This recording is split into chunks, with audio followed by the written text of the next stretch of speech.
Good morning. Can you hear me now? Can you hear me? I can hear you. Okay, good. Thank Good you. morning. Good morning. I just have had an issue with the connection this morning, and I was trying to fix it, and that's why I'm a couple minutes late. So I apologize, but I couldn't get the sound to happen, but now it's working. So, all right. Hi, Richard. Hi, Mimi. Good morning. Hi, Rod. How are you guys? You look a little dark. I know I'm looking at the day. I'm turning on this light that's inside, but it all depends on. This helps a lot, but then if I move out of the spotlight, it goes away. It's got to do with how this thing. See, if I'm there, we go. That's a bit better. If I stand in front of away from that light, then I go dark. If I start right in front of it, then I go light. See, it's like it's the window that I have in the background. So I have to constantly keep my face in the right spot. And the moment I move or turn around, then I there we go. Then okay. So how's everyone doing today? Fine, just fine. If I get too dark, let me know and I'll move back. It's just that since I'm mainly operating with you guys from the laptop, I have to kind of be here for that one. I'll try to move everything over a tad. Let's see if I can do that. Give me a sec here. Move these things out of the way. Push everything over. And there. That might be a better way.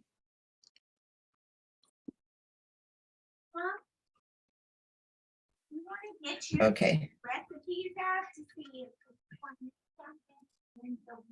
All right. Looks like that works. All right. So the connection to the other computer is the one that's always giving me troubles, and right now I'm having that computer is a bit frozen and I can't make it work. Come on. Wait. There we go. Sign in. So I always have to sign in 2 times. If anyone is about to do that, do it as well. And the second sign in is the one that sometimes is an issue. Enter to the Mac. There we go. All right. Because this is the one that you guys have. You guys have Ventura. So, and let me say okay to myself to let me in. And here I am. Continue without audio. And reclaim host. Okay, cool. Now that's a bit better. Now I'm in a different position. The bottom one, no, both seem to go light or dark at the same time. Okay. There we go. All right. So we've had a whole weekend, a bit more, Friday, Saturday, Sunday, and Monday. So more than a weekend in between classes. And I want to share my screen for a minute. Thank you. My sweet husband just brought me a coffee while he heads out. So we go. I have left you at the place where you all kind of knew. I'm trying to share this screen. There we go. Where you all knew how to get to your iCloud in 3 different ways. One was through what's this called, you guys? What's this that I'm showing you? Systems preferences. Yes, except for now it has the fancy new name of system settings. But yes, that's exactly right. And whatever that top name you have there, which for most people is just their actual first and last name. It happens to be, as I said, that mine is through, it's a school computer. So mine says SBCC instead of Vienna, but that's me. That is my, my system preferences. Now, Notice that when you click on this, there are choices here: name, password, security, payment, media purchases, a bunch of other stuff, and iCloud. So these are the basic settings of your iCloud account, where you allow certain things to be done with it. Like if you want to set up a payment for a whole bunch of stuff on your computer, you put in your credit card over here, and then every time you go pay, it knows to go find that credit card, for example. But this is just for those of you who have to pay more. We'll decide who needs to pay more. Also, if you want to buy more space or not, you would do it from here. Lauren's coming in. Your phone, anything you need to change is over here. Now, some of this information can or not be used to fill in forms. You can decide. So just because you put it in here doesn't mean that those forms will be filled with this information. But sometimes when you have, things to fill in or credit cards to fill in or things like that, it might just go straight here to take information from here, as long as you have approved autofill on those forms every time you're on the internet or on apps or things like that. But there's other settings here in this whole system settings that take care of anything that's not part of the cloud. So over here, you will see again something called wallet. And in that wallet, you will get to also put in credit cards and shipping address and stuff like that. And this is actually what would be used for most of the payments that you're going to do on your computer, other than what's on the iCloud. So anything you put in here would also be part of what will be used when you go and use your phone to pay through Apple Pay and things like that. So this is disconnected from what's inside of the iCloud. This is solely for things that you do within the iCloud. So it might seem, why do you have, for example, payment or password twice or things like that? Because there's another place over here where we put in our passwords right there.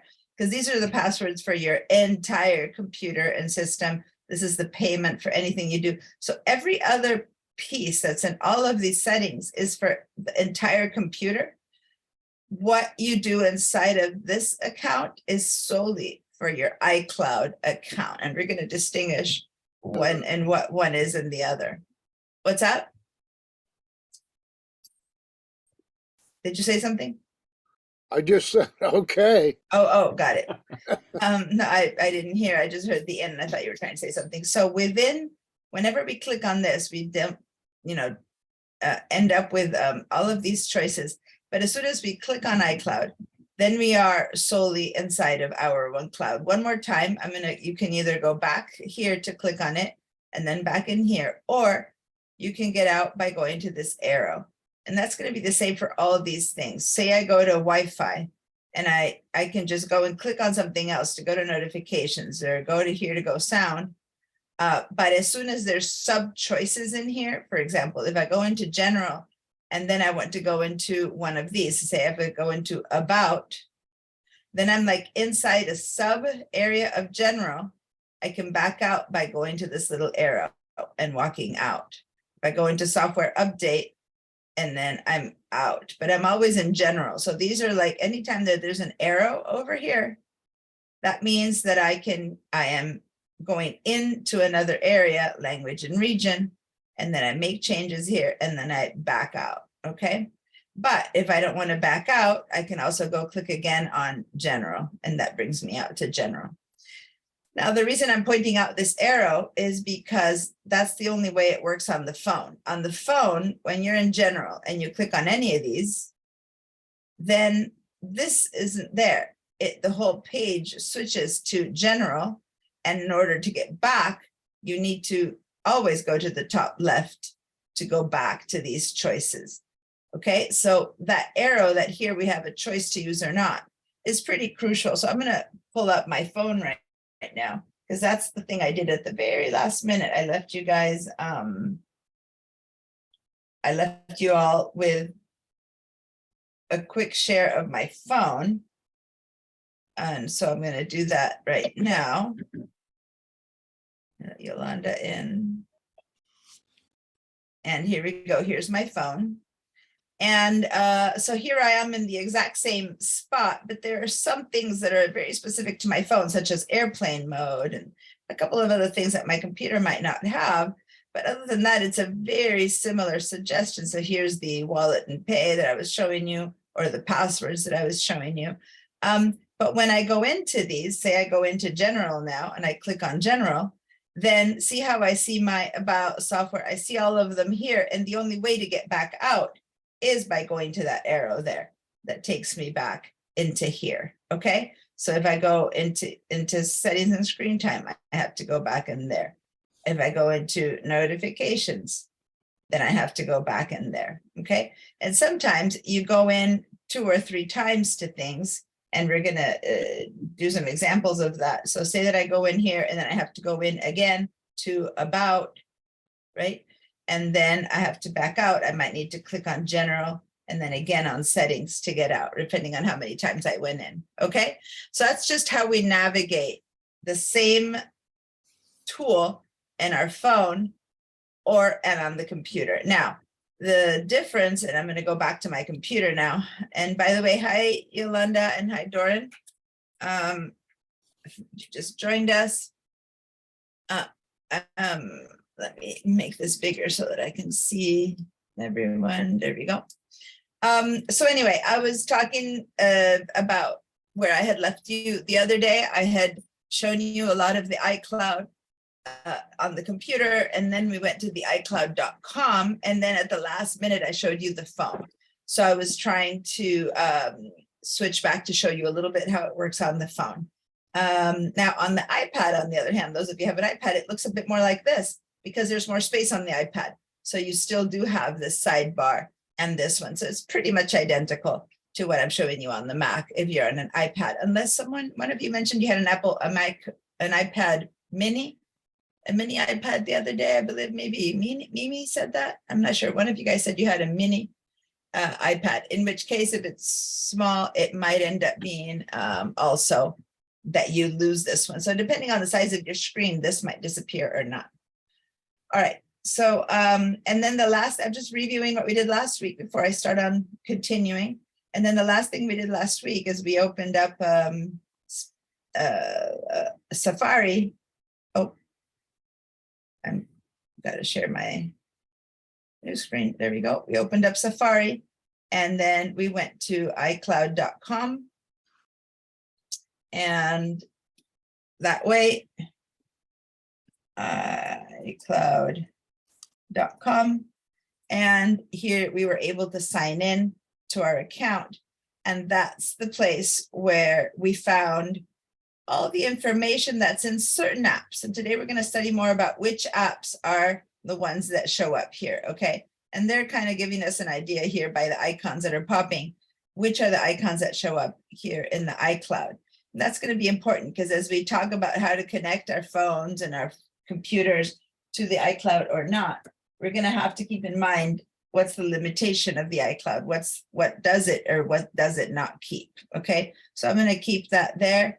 And I'm going to stop my share. And there we go. So that's kind of what we did last week.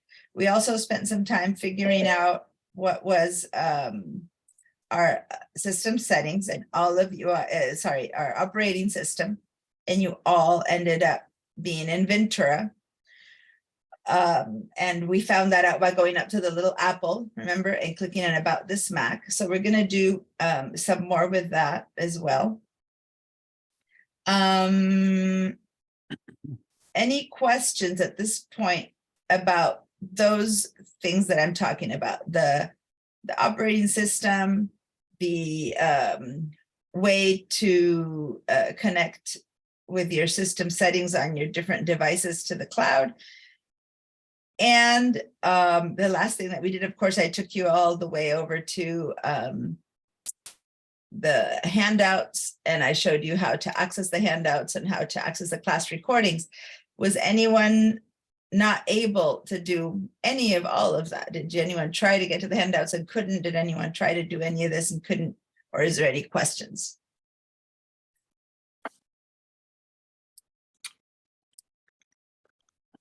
No questions? All right. Okay, please go to the chat. I'm seeing in the chat that Rod said good morning. Everyone else, I see a message from Mimi to me. Thank you. Can you all give a little good morning in the chat every day when we start the class? So head over to the chat. I'm going to do that as well. Good morning. There we go. A little hello, I'm here. That helps later for when I'm doing attendance. And then one more thing, I forgot last week. I had to ask you to have your first and last name on your Zoom profile. And I noticed, Richard, that your name just says Richard. There's so few of us that I didn't think twice, but later when I go give attendance, it just says Richard, and I need to have your last name on it too. So do you know how to add your last name, or do you want me to, I can also do it for you, but otherwise, where you see the video of yourself, Yeah, right here. when you hover, there's 3 little dots. Click on those 3 little dots, and then you can actually change it'll say rename. When you click on those 3 little dots, you can go down to rename, and then you can add your last name. Did you find that? Yes, yes. Okay, great. And everyone else pretty much had their last name except for Doran. Right now, it only says Mac. Before it had your last name. So I'm going to go ahead and add your last name, Doran, to make it a little bit quicker. But you guys, and I'm going to leave the Mac word there because I know that otherwise you have your iPad, and I can see that this time you're on your Mac. Okay. Cool. And Yolanda, you have your full name, and same with Mimi. By the way, Mimi, because I know that you always write Mimi, but in your name it says Mercedes. Remind me when we get back into into our pipeline, I can show you, because there's a place where you can put what's the name you'd like to be called, as opposed to the name that your roster says. You can write that, and then teachers get, yes, your legal name, because that's how you're registered, but they also get a little another note that says, what do you want me to call you? And you can add the Mimi in there. I can't do that for you. And then people know that that's the name you want to be called. Just if anyone else has one of those names where here they are always been Richard, but they're really Rick or something like that. Just, we can do that. Just put in whatever name, first name you want me to call you. Second name, I need to have the one that's on the roster so I can find you in the roster to add your attendance. Now, I'm going to spend just 1 second on this. But why does it matter to have your attendance? Well, more than 1 second, 1 minute. It's because, to be honest, because this class is actually part of a certificate program. This is supposedly the reason you're getting these classes for free is because we're doing a series of classes that are part of a workforce training program that's supported by the government, and so it's state supported, and that's why it's free and yada yada. But if you care to get the certificate, my voice is cracking. I'm not a teenager, not a teenage boy, but it's still cracking. If you care to get the certificate, then you have to do all of the classes that are part of the certificate, and then you also have to pass the class, because this class is going to be graded as a pass or no pass. Now, for those of you who are just trying to learn and do not care about the certificate, then who cares if you get a pass or no pass? Because you can just keep taking the class as many times as you want. So it means nothing. But if you do want the certificate, because you can then provide it in order to get a job, or many people hone their skills, or can show it to, in their resumes and things like that, then this is actually a Santa Barbara City College certificate. So everyone's going to get graded, right? Everyone, no matter if you want the certificate or not. And a lot of the graded depends on attendance. So I need to say who's present and who's not present every day. And that's why it matters that I know your first and last name, because I need to go and mark your attendance. Now, if you are here, but you're not answering, not doing the work, just being here doesn't do it, right? I kind of need to know that you are learning. But this is what matters. Some of you already started a higher level of learning, and some of you begin at 0. And that's okay. The question is, are you learning within what you know? Like, have you started the class and edited a place when you finish the class? It's not that everyone is going to end up in the exact same spot, depending on how much you already do know or didn't know. That's a pass.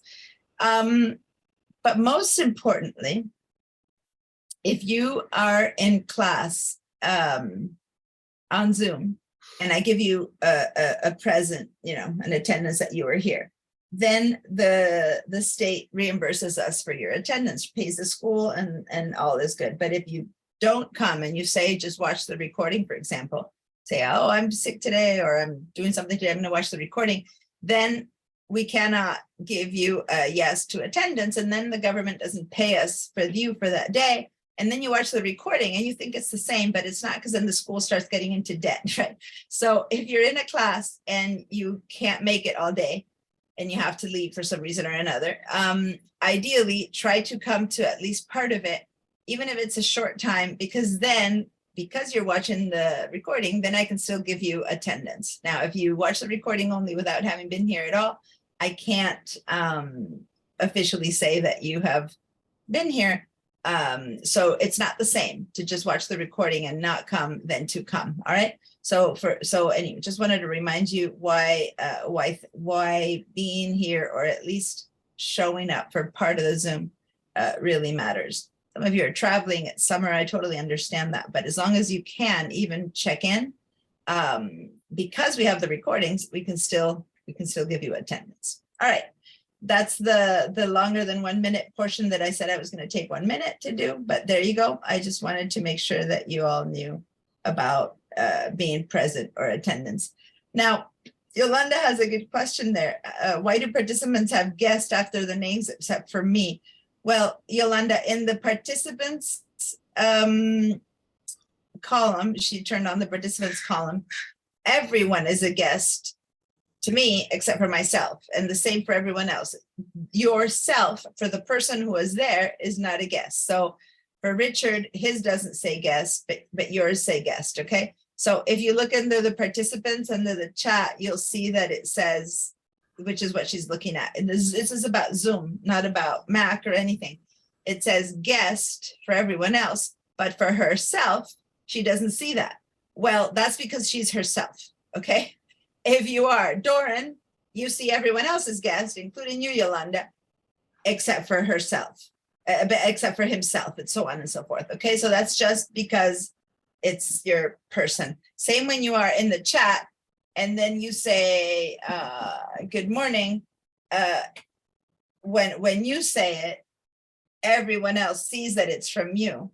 You just write good morning, and everyone else sees that it says Yolanda, but you see it says you to everyone. So you don't see your name, you see you. Whenever I write, I just say that you, me, I wrote something, but everyone else says Yolanda wrote this, or Mercedes wrote this. Okay. Anyway, so, and Mimi, I didn't mean to say that you needed to change your name to Mercedes on the Mimi is fine. It's just your last name that has to be the same as the roster. You can write Mimi, and that works just fine. All right. Cool. So I see that no questions regarding what we did last week, or at least no one has posed any. So I'm going to make that assumption. This is your last chance, though, if you still have questions, to speak up. Now, since I want you to remember how we did this before, I'm having an issue where I need to reset my other computer as, give me a second, because in my other computer, I lost the chance to clear your, there we go.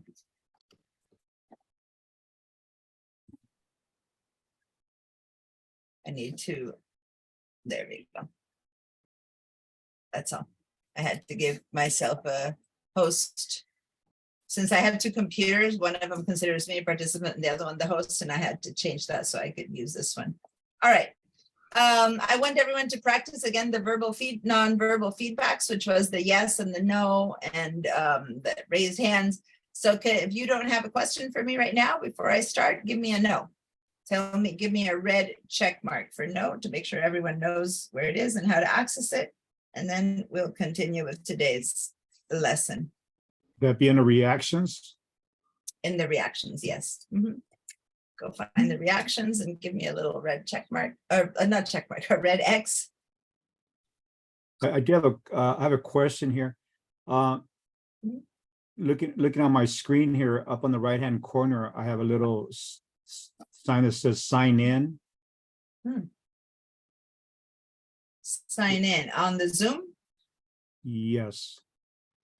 on my Um, screen. I haven't clicked on it because I don't want to go somewhere else. yeah, I'm not sure what you're asking to be signed into because you are signed into this, so. Yeah. But you do have all the tools behind you, underneath you, you have the Yeah, audio and whatever. You just click on the reactions and say no for now, and it must be a sign in for something else because you are signed into this, but yeah, for now, don't test it just in case. Yeah. Test it during the break. so just click no. Just click no. I mean, you asked a question, so it could have been yes, but no, it wasn't referring to last week's stuff. Okay. All right, so good. So everyone was able to access the tools. Yay. All right. So now I'm going to share my general screen. This is my whoops, let me mute me. I can mute you guys from here. I can't unmute you. And sometimes when, you get distracted or the phone rings or something like that, then I get to mute you. So I was able to do that in case you step out. But whenever you come back, you need to know to unmute yourself. All right, so I'm sharing my general screen here, my desktop. And the desktop is that area on the computer where when you arrive and you have nothing else open or turned on, you land on the desktop. And so this is the desktop for this operating system. And this is the basic default background. And this operating system, I would find out, remember about this Mac, this is one that is pre-Ventura. So it's called macOS Monterey. And this is how macOS Monterey looks. Now, inside of macOS Monterey, the system works almost identically to Ventura. But as I said, the system preferences and the system and the information about the Mac OS present themselves quite differently. So up until now, I remember 2 people joined us a bit later last week, and I don't remember if I asked them if, no, yeah, was it Catalina, someone, I think it was Mimi herself, who was not right now, who had an older version. We had Catalina, and that's why I was sharing this version. Yeah, but she's not here right now. So anyway, in this situation, she's talking about upgrading her computer too and buying a new computer. So anyway, since she's not here, I'm going to stop this conversation. But the part that's identical to everyone is what tools are in them, right? Because like general, I just took you to general, and I had taken you to passwords. I can taking you to different things like that. There they are. Earlier on, I mentioned a few notifications. And so the items are the same. But when you're in one of these, when you go, say, for example, to general, and you have information for general, then you do need to go back to with this arrow. This is the equivalent to that arrow, right? Or you can click on this little icon, which gives us it's called the waffle icon because it looks like a little waffle, but it gives me back all these choices. So anyway, this is just how you move back in and out in this situation. Okay, I'm going to turn these off right now, and I'm doing so from the little top left red button. And you can do that only on very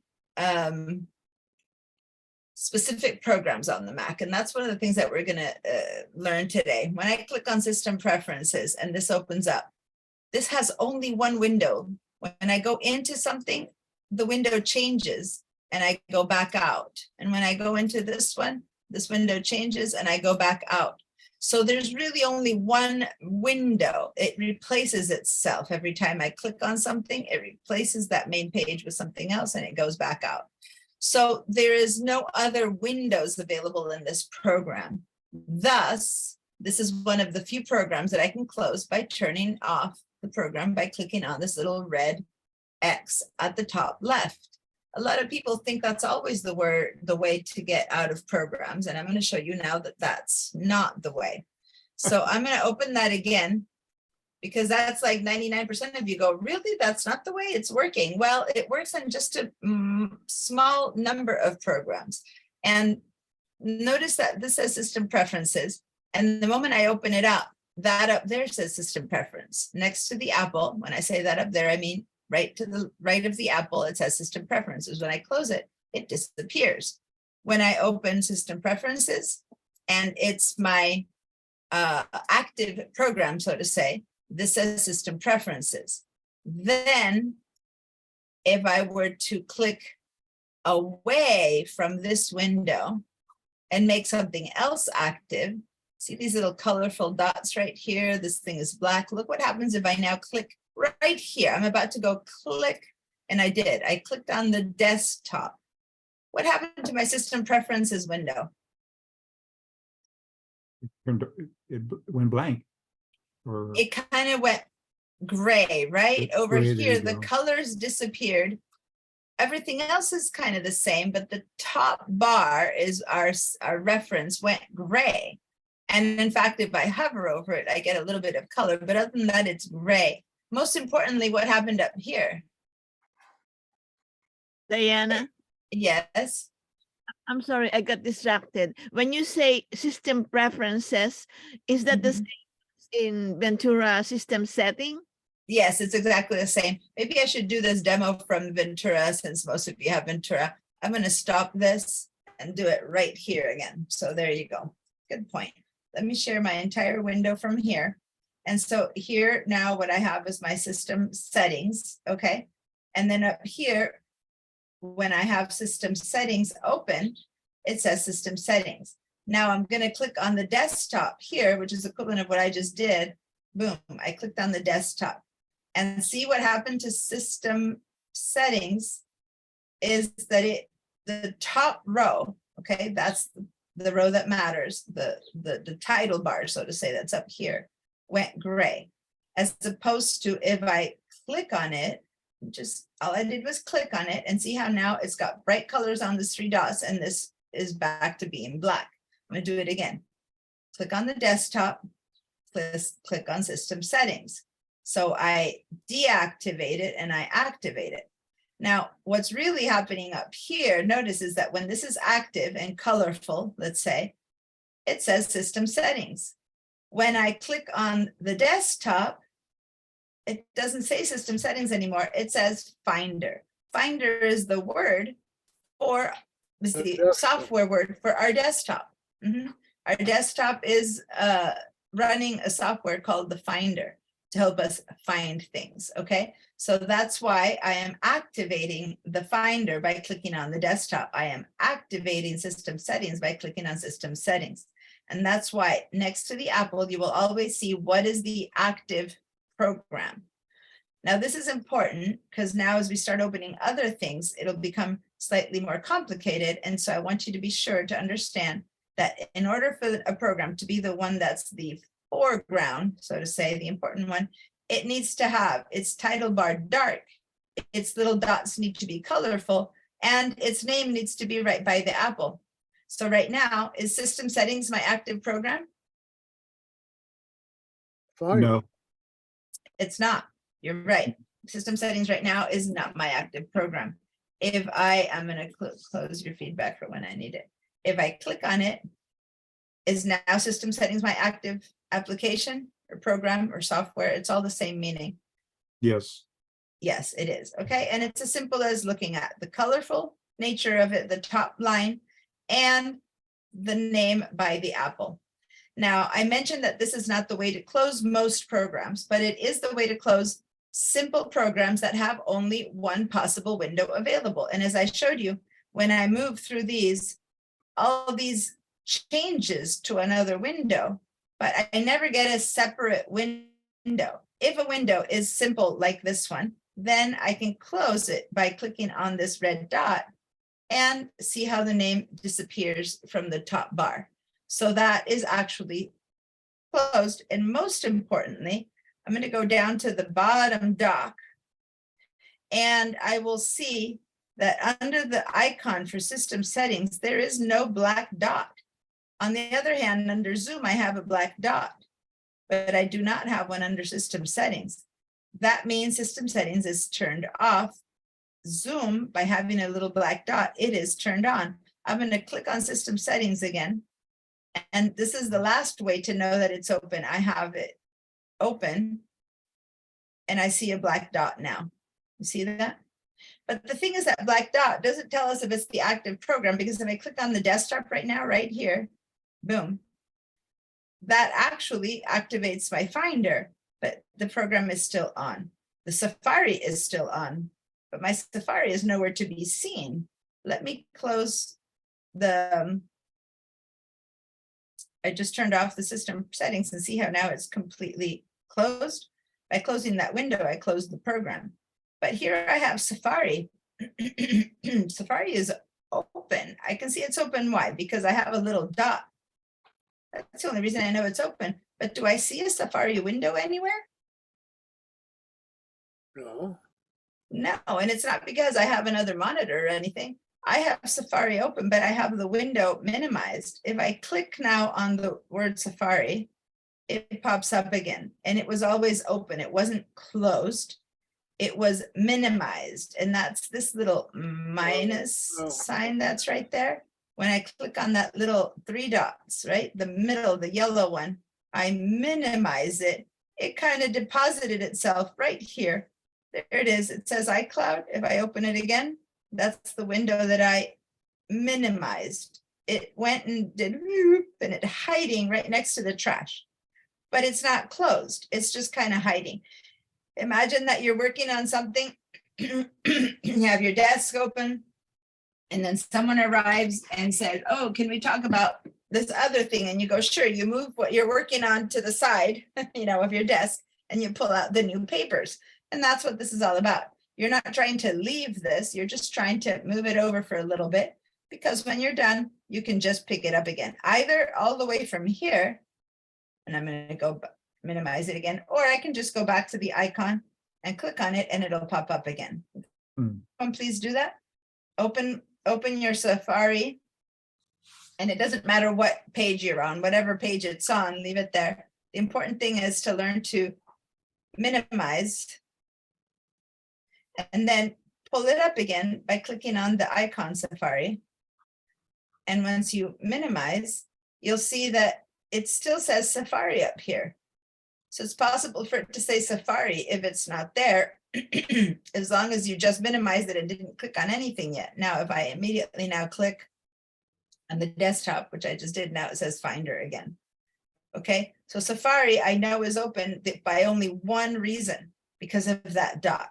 Now, for better or for worse, a lot of you guys leave a lot of programs open, and you might have a ton of dots here. If you have a ton of dots open, that's not good for your computer, because that means you've left a lot of applications open. You just don't see the windows. So we're going to talk about that in a minute. But for now, let's just do this with Safari. Open up Safari again, or pull open your hidden window for a minute. You want us to open Safari? Our Safari? Yes. I want you to open Safari. I want you to replicate what I'm doing here. It's one thing to see it and to go, oh yeah, I see what you're doing. It's another thing is to actually do it. It really you learn things in a different way. And I'm about to show you some practical things that I need you to do with your Safari. I don't see Safari on my screen. Diana? It's not on your dock? No. You Just do not have yours. the, okay, but do you have Safari on your dock that you can open it? Do you have me filling your screen when I shared my screen? If my information is filling your screen, then hit the escape key and make me half the size so that you can open up your own Safari on the other side. Okay. Diana? Yes, Yolanda? So when you said open your Safari, I opened my Safari, but what was that like? Oh, I see. Maybe because you're on because what came out was like favorites and, Yeah. Yeah, so you're in your initial screen, you're in this one, favorites, that's okay. I had already gone to iCloud. It doesn't matter what window you're in for this sample, but sure, it's probably easier if I also go to the same one. This is the favorites. Now mine has a bear in the back, yours probably doesn't, but you're in the favorites and privacy. So is this where you're at? yes, yes. Yeah, some other people open up and they're on a different page. It doesn't matter what page you're in, it's about the program itself. So yeah, most importantly now was, yes, I am going to be demonstrating something and I need you to push me over halfway so that you can do exactly the same thing on your half of the screen. So once you have your screen kind of half and half that you're able to operate on your own screen, please give me a yes so that I can know that you are operating on half a screen. Once you have that set up, and if not, I'll give you a hand to remind you how to do that.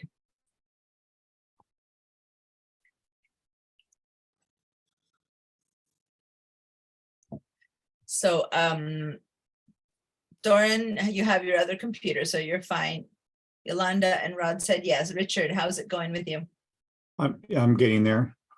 Okay, and Mimi had to step out. She had warned me she had a meeting, but then she will come and join us again in an hour. Okay. How do I get the meeting chat removed? Oh, go back to the word chat and click on it again, and then the chat will remove itself. The participants in the chat, once you click on the once it opens up and you click on it a second time and it disappears.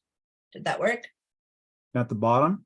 Yeah, the word chat, like the icon that's next to the share screen button. If you click on it once, Oh, I see. Shit. Oh, you cannot. did that work? You say go to share screen? No. I'm saying that next to the button share screen on the left, you would see the chat button. If you click on it once, it makes it occupy a bunch of space on your screen. When you click on it again, it disappears. Is that working for you? No. Perhaps because in mine, I have to go to the more. Do you see more on yours? No, I'm gonna stop sharing. This is easier. Okay, so Oh, I see chat now. you under see more. chat now? Yeah, because when I am sharing, like Yolanda said, it gets smaller. So then you'll see the chat under more. Yeah, and when I'm not sharing, or when you have a big screen, it says chat. But when you move it to the side so that you can see me, it becomes smaller amount of buttons are visible. So then they all hide under more. Okay, were you able to hide your chat now? Yes, it's hidden. Okay, great. And have you moved your Zoom to occupy only half of your screen? Yes. Okay, great. So when I share my screen again now, oh, I'm sharing from the wrong computer. You guys share from this one. There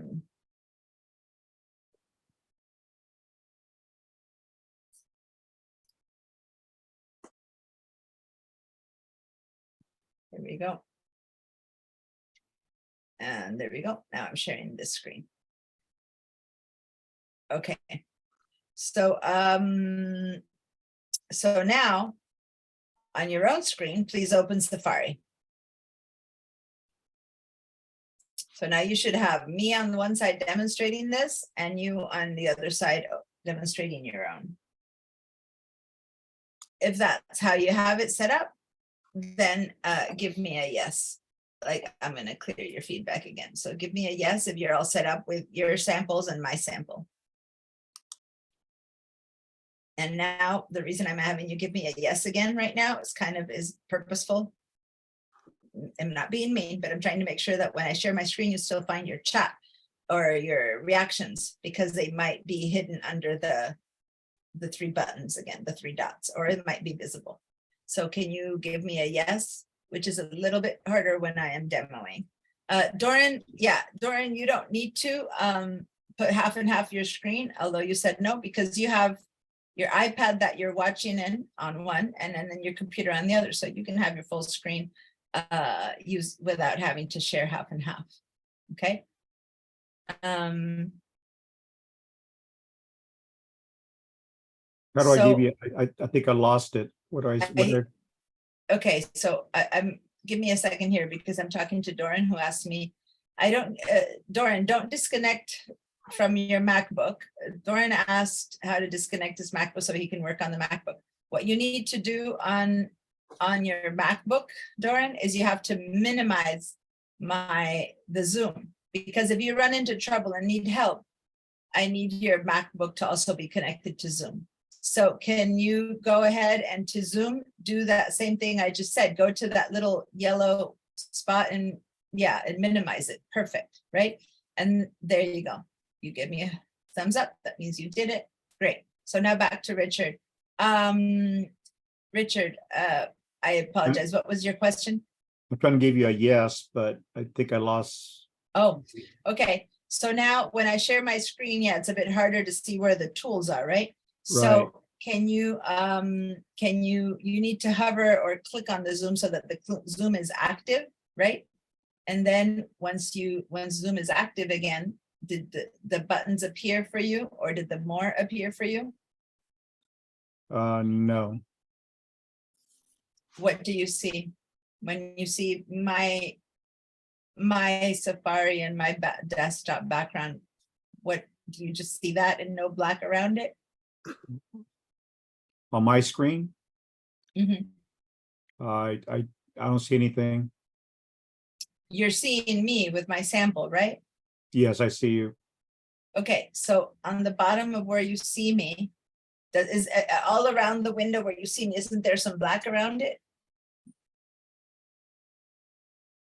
I'm saying because the buttons are always on the bottom black row of anything that I'm sharing. Is that not how you're seeing it? I see the three dots on your screen, Okay, click on that. if you click on those three dots, do you see reactions under that? Yeah. Oh, chat. Okay.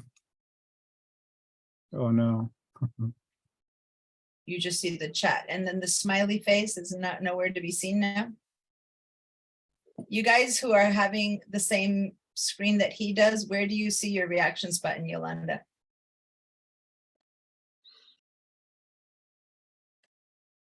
Yolanda? Okay. Rod?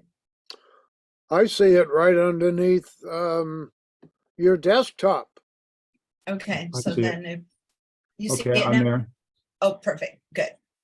Great. So usually it's the hardest thing is that when I'm sharing, things change, and that's why I wanted to make sure everyone knew how to do it, yes or no, when I'm sharing. Okay, perfect. You're all set now.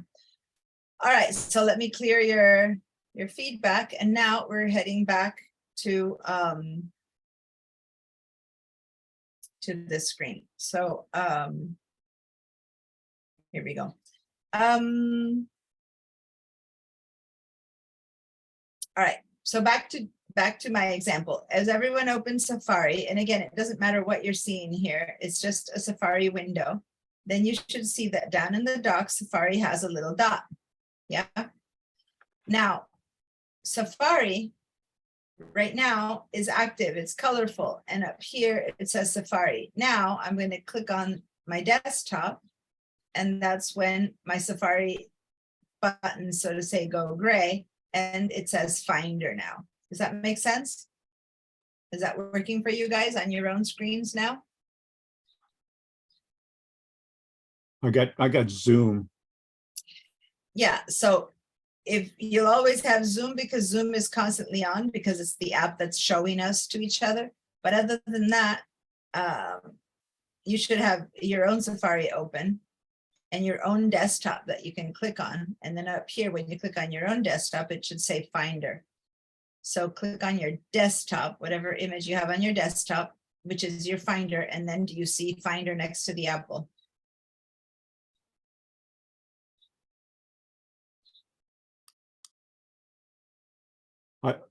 I have the Apple Safari and then File. Okay, so that means that your Safari is still live. So it says Apple Safari File. Okay. Now find some place in the desktop of yours and click on your desktop, a single Got it. click. And now it says Finder. Correct. Okay, so now go back and forth, Safari, Safari, desktop, just to see the difference in how things go gray, right? Test that. And then here it'll say Okay. Finder, Safari Finder, Safari Finder. All right, so now, why did I say that closing a window and Safari doesn't close Safari is because we can open another window in Safari. So let's go to Safari again. Now say File and say New Window.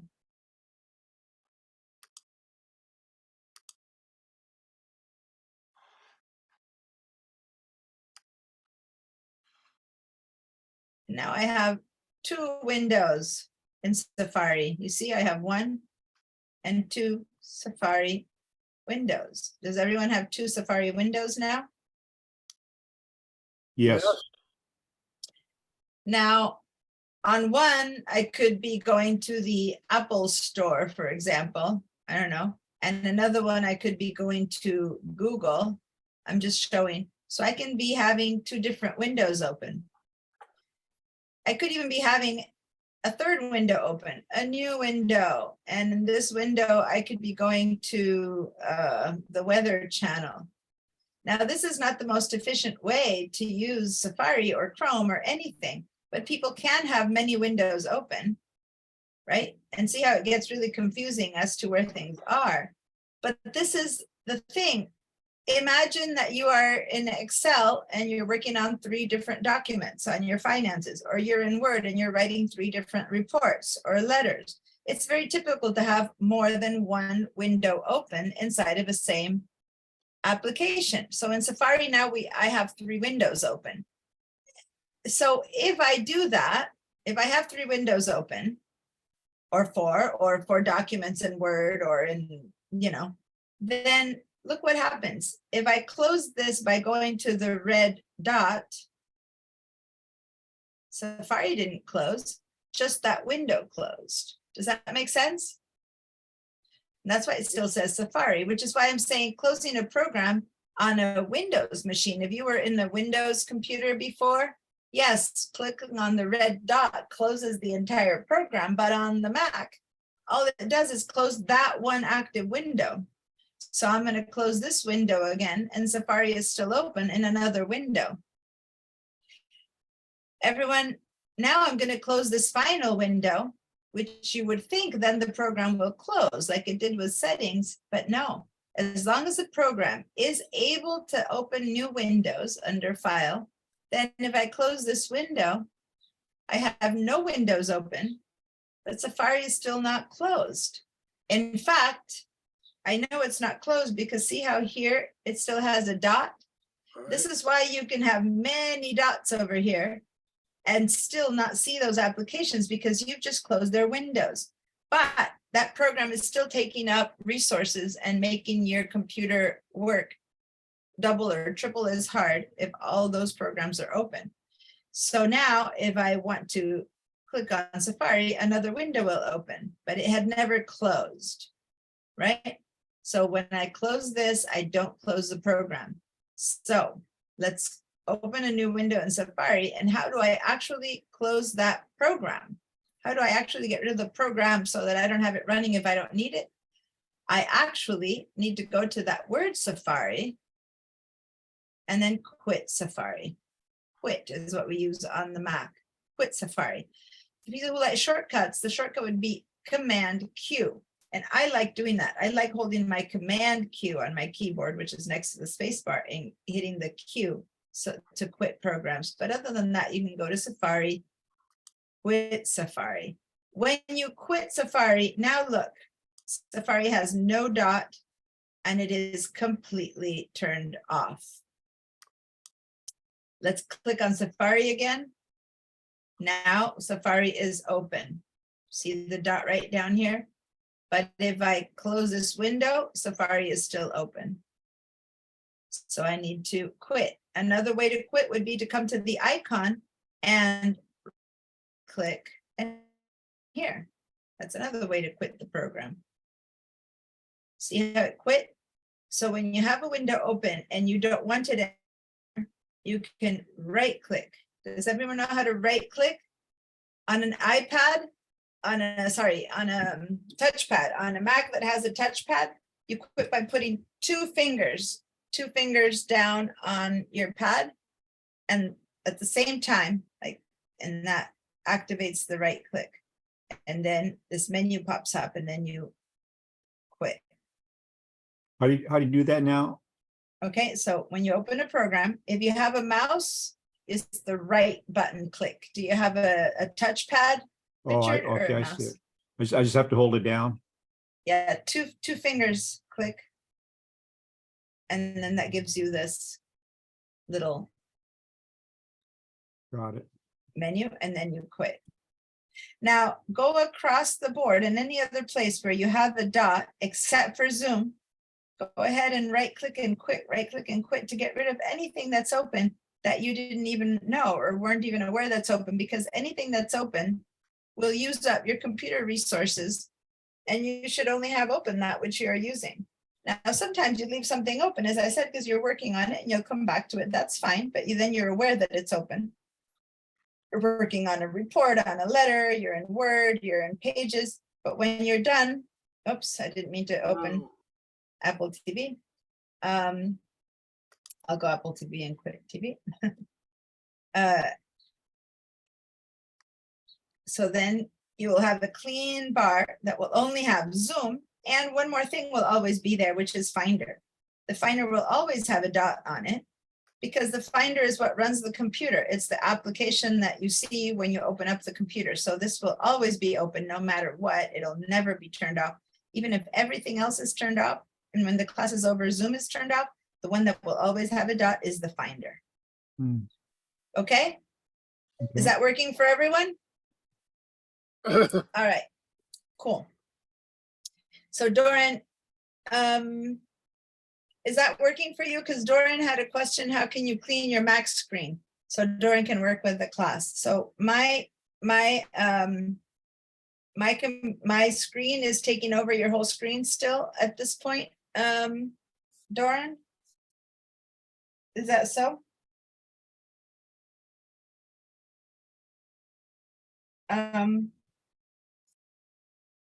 Doran, can you speak to me? You're saying no, but is that it's not filling your screen anymore? That's your answer? So you're fine? That question, you're done with it? I think that's what you're trying to say, that you're done with that question.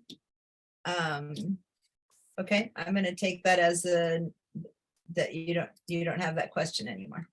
All right, but if you still have that question, then ask me again or speak up. All right, okay, so now what happens? So now supposedly everyone has everything turned off except for Zoom and Finder. That's how everyone should have things. Now let's open Safari again. A window will pop open. We're going to ignore it. And now let's open System Settings again. So now we have 2 applications open other than Finder and Zoom. We're not going to work with Zoom. We're going to leave it in the background. It's what's helping us run the class.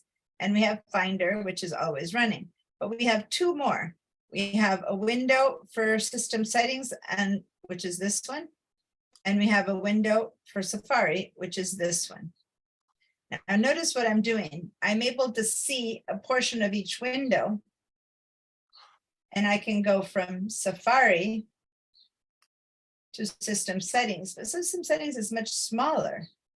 So if I now click on Safari, see how my System Settings window has disappeared? Because it was smaller than my Safari window. And if your window in Safari isn't too small, make it bigger or make it happen so that it does hide the System Settings. And you can click on any side window and make it taller or shorter or thinner, or you can click on the corner and make both taller and thinner at the same time. So see how my System Settings is hiding? So what if I know that it's open? I can tell it's open because I remember opening it, also because there's a dot there, but how do I get to it? Right? And a lot of people, what I see all the time are moving their windows. They're doing this to get to that, and then they're doing that to get to this, and then they're moving that out of the way to get to the 4th thing. And that drives everyone absolutely mad, bonkers, and crazy because then things are missing. You're like, oh, where's that thing that I need to have, right? So a much better way is to use the dock. So if I now want to bring the system settings up, just click on the icon and boom, the system settings appears on the top. It is now my foreground app. In fact, see how the name says system settings, even though Safari is still there, it's the one in the top. It has the colors. Now I want Safari to appear. It could be easy to just click here because it's bigger, and I'll do that. And then now Safari is on the top. But sometimes when the small one is there, you have to go to the dock, or I could now bring Safari up by going to Safari. So I'm switching, which is the one that's up by going to the dock. Safari now, system settings now. And when I go to Safari, up here, it'll say Safari. And when I go to system settings, up there, it'll say system settings. So whatever is in the front is my foreground app. It's my active app. Yes, your hand is up, Rod? Yes, when I have two screens open on my desktop. I have both in Safari. And when I open system settings and that window opened up, my cursor, when I put it on the corner, I can't diagonally reduce the size of that window. I can On make Safari? the whole window, yeah, I can make the whole window go up and down. On the top, this one. It has to be, your mouse has to be exactly on the corner so that it looks like a two-headed diagonal arrow. So put the very tip of your mouse on the corner for that to work. Otherwise, if you just put it here on the gray and it looks like one arrow, like double arrow, you make it bigger and smaller. Single arrow, barely a quarter of an inch in, already helps you move it. Does that make sense, Rod? Yes, but I'm having a, let's see, oh no, I am getting it. No, but the screen is not reacting. When All right. I get the cursor on, Mhm. I'm going to call it the 45-degree angle. Okay. So now this is a perfect example of, how about you share your screen so that I can see what's happening? So I'm going to stop my share. And can you please share your screen? And I'm going to walk you through it in case you don't remember, because that way I can see what the problem might be. So go ahead and head over to Zoom and click on the green share screen button. And I did, and this is my Okay. screen right here. All right. And then on the bottom right, there's another little share with blue button with white letters that says share. Can you try that one? There we go. Perfect. Now I'm seeing your screen. Okay. So now, by the way, you guys, the reason you're seeing his window look so different than mine, that's black, it's because he has it set on dark settings. All right. Just saying that. Okay. So you were saying that in your screen, you can't get to get it to change shape. There's a couple of windows that don't change shape, and one of them is your settings, system settings windows. Okay, what you're showing me here is your system settings. It does get longer or shorter, that's it, but it won't get skinnier. Okay, there's just a few windows, and that's one of them. So had you mentioned that you're in your settings, I would have said that open your Safari or any other app. Come on, Safari's right there. Okay. Okay, good. Or mail. Yeah, this one you can make as big or as small as you want from the corner. Right. Yeah. Now it's Right. working. Right. It's yeah. So good point. So you guys do what he did. Go to your system settings and notice that that window in the past, when it was before Ventura, it wouldn't get bigger or smaller. Now it does get longer or shorter. That's it, but it cannot get skinnier. The system settings window. So that's why he was getting frustrated, because he would see the double arrow, but it's the up and down double arrow, not the corner, not the diagonal double arrow. Can you put yours in the corner of appearance so that we can see that? Put your mouse again on the corner of your system settings where you were trying to unsuccessfully, and see it gives, go down, it gives you, that's the double, that's the corner one, which works for mail. But when you go to the system settings to the left, that one only gives you the up and down. Right. See, it does not give you the corner one. If you go touch the corner, it will not give you a corner one because it will not get itself skinnier. Okay. It's probably one of the few that doesn't allow you to get any skinnier. All right, good point. So I'm going to stop your share now. Thanks for sharing. Now you guys see how it's so quick. When someone shares, I can go, oh, that's why. Sometimes you don't know how to tell me the problem. Why? Because that's why you're having the problem, because you don't know what the problem is. Otherwise you wouldn't be having the problem. You're learning. It's perfect. So I have to see sometimes, and then I can instantly tell why. I'm sorry, I'm back in the dark. I'm trying my best to stick my head here, but it just, my head moves, right? And then I'm in the dark. Let me know when you see me. You haven't seen my face for a while, let me know, so I can shift my body back to the window. I've tried, I just don't, I put this time of the morning, the rest of the day is not such an issue. And today is not usually the problem. It's just that it's such a non-sunny day that the glare is actually really bright. So anyway, depending on the time of day, this is the problem or not for me. I've tried, I need to put a darkening curtain there or something. Anyway, all right, so yeah, good question, Rod. Now, let me just share my screen again. My entire desktop. Okay, so now, why was it that my screen is light colored and his was dark? In fact, in the system settings, under appearance, click on appearance, you can choose to have your screen go into dark mode, which is what he had. Okay, so that's why we were seeing things black, or light mode, which is light. But it's exactly the same window. It's just that when you first see it, it looks so different. It feels like you're in a different place. But that's under appearance in the settings, light and dark. Now, I prefer neither light nor dark. What I do is I have it on auto. And what auto does is that during the day, it has it light. And then when it sunsets, it goes into dark mode. And that is supposedly what the dark mode does. It helps you with your eyes getting ready to go to bed. If you are in dark mode, you see less of that blue light that keeps you awake. It's less disruptive to your sleep. So if you want to keep it on dark mode the way Rod has all the time, that's probably better actually for your overall health. Some people have a hard time seeing things dark or until they get accustomed to it. I kind of like this one where during the day I have it light, and then during the night it automatically shifts to dark mode. But some people might be surprised, oh, my whole computer changed. What happened if you have it in this? And it's because it's the evening time, and the computer knows to switch you to dark. So anyway, that's what was happening with Rod, in case you guys want to change to one or to the other. Okay, I'm going to leave it in this mode. Whenever I teach this class at night, my computer ends up looking dark, and then I explain this. When I teach it during the day, it looks light. Okay.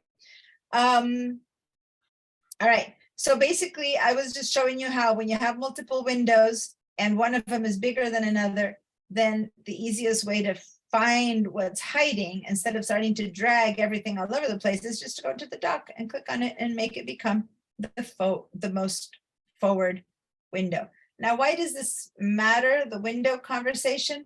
Because if I go to system settings, up on top, I have to have system settings turned on. When I go to system settings, I go to file. See, it doesn't give me the choice for new window, because system settings cannot have any other window available. So when I click on the red dot, the program actually closes, the app closes itself. But most applications can have more windows. If I go to file and it says new window, that means I can have more windows. So then closing the window doesn't do it. I need to go to quit to actually quit that program. Okay. So now let's quit all the programs, except for, of course, Finder, which we can't quit, and Zoom, which is part of our class. I'm going to stop our share. And what we're going to do is we're going to take our class break. Okay. Let me see. Doran has the class on his Mac screen and on the iPad, how can you clean this Mac screen and work on the MacBook?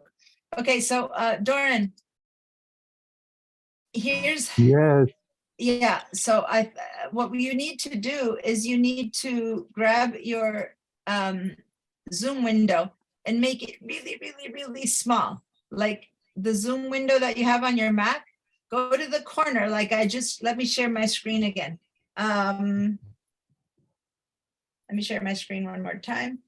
And this isn't with Zoom, this is a Safari window, right? Or a Finder window, any window. Let me open Safari again, since that's what I had open.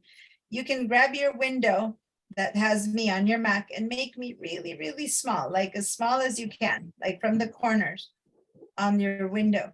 And then, yes, you can put me kind of on the corner.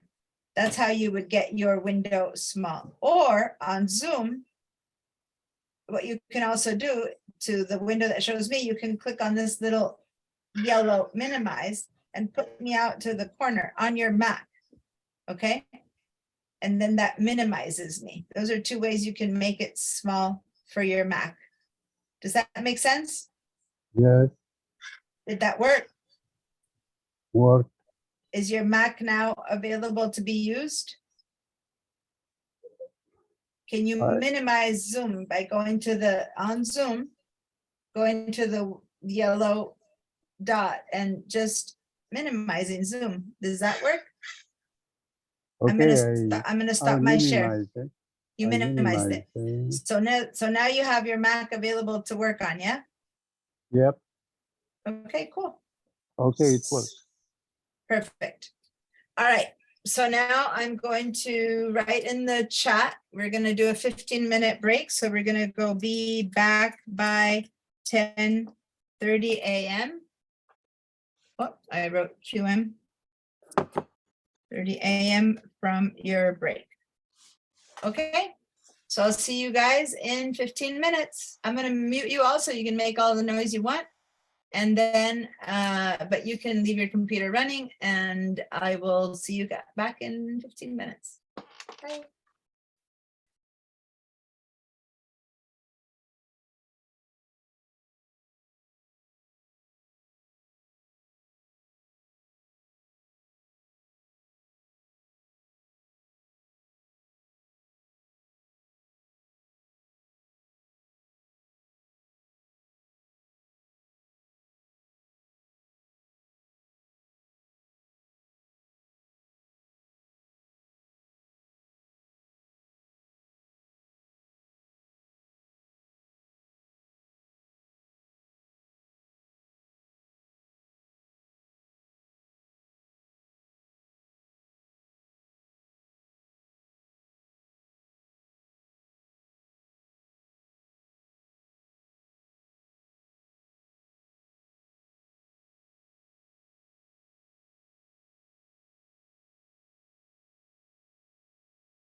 Um,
uh-uh.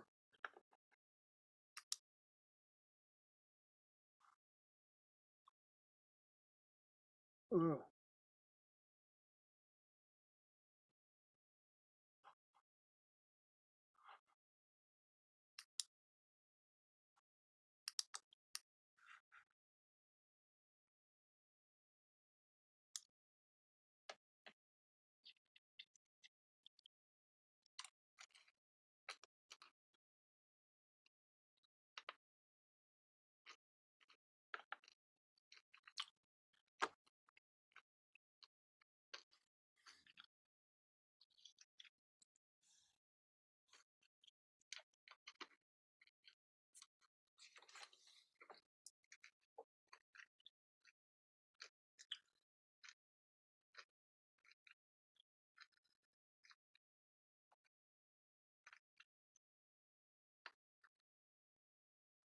oh, cool.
Come on.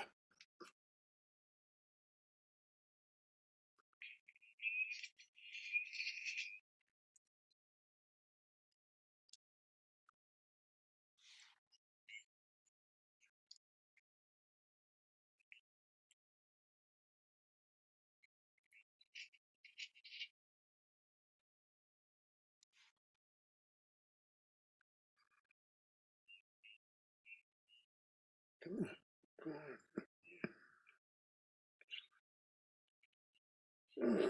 Yeah. Yeah. So,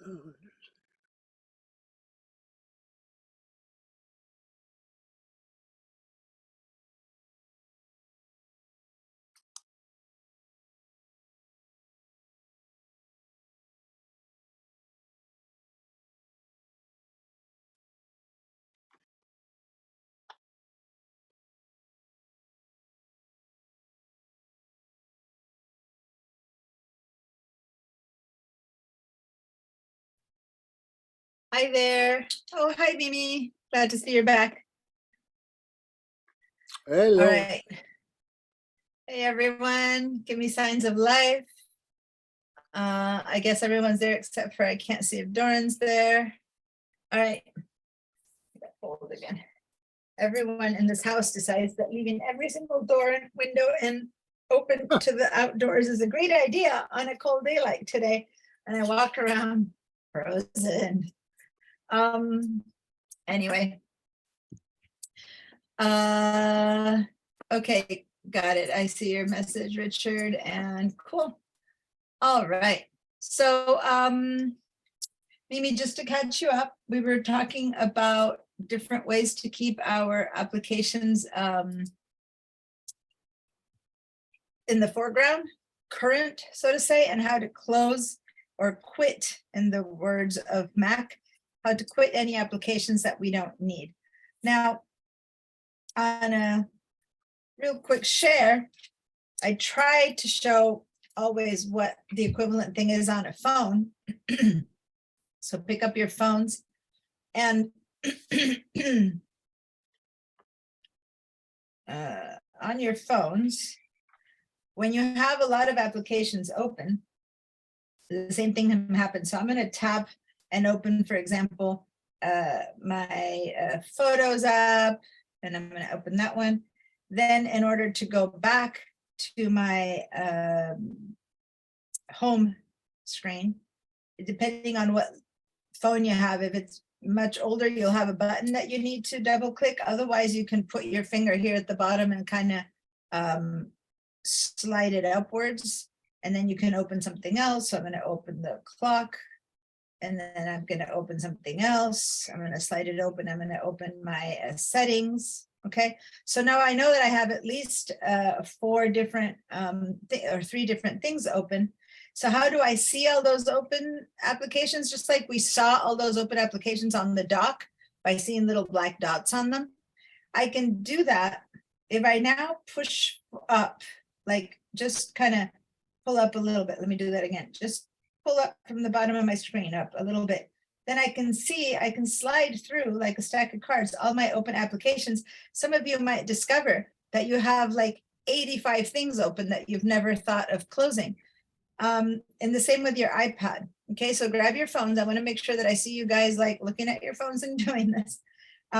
So that's how, so you basically put your fingers at the bottom of this and you just slide upwards like that. And that's how you can see all these. So once again, look at my little window of video of myself and just put a finger here and slide it upwards. That's all you need to do. And that's when you start seeing, and you can go back and forth on all these. Okay. Now you can also do it from, if your thumb is here, because this is where it is, you can just slide up your thumb like that. And then you start sliding.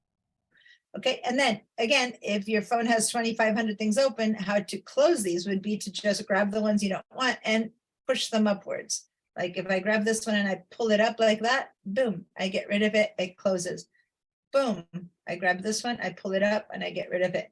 Boom, I get rid of it. And that way I close everything I don't need.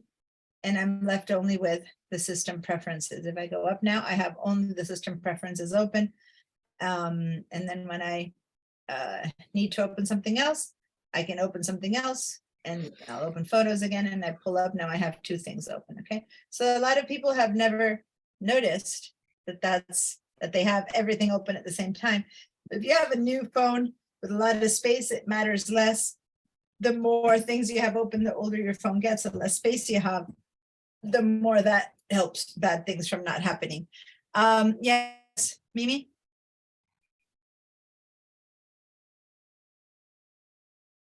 You're muted, so you need to unmute yourself.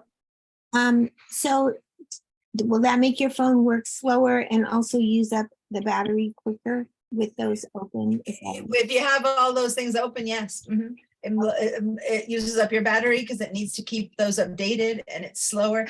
That said, if you have a newer phone that's got a lot of space, then you're fine, but the battery still is getting used up by all those apps that are sitting there constantly refreshing themselves. You might want to consider also an important thing that you can do when you have your phone, and this is different than what I told you on the Mac, but there's one setting that's really important, which I always do on my phone, and it's to have it on low battery power, and it really helps. And I don't want to get too deeply into that, but for those of you who have a phone that's, I believe from, as soon as the button disappears, if the button is there, you have to pull it up from the button. But if you don't have a button, then you go to the top right corner of your phone and pull down.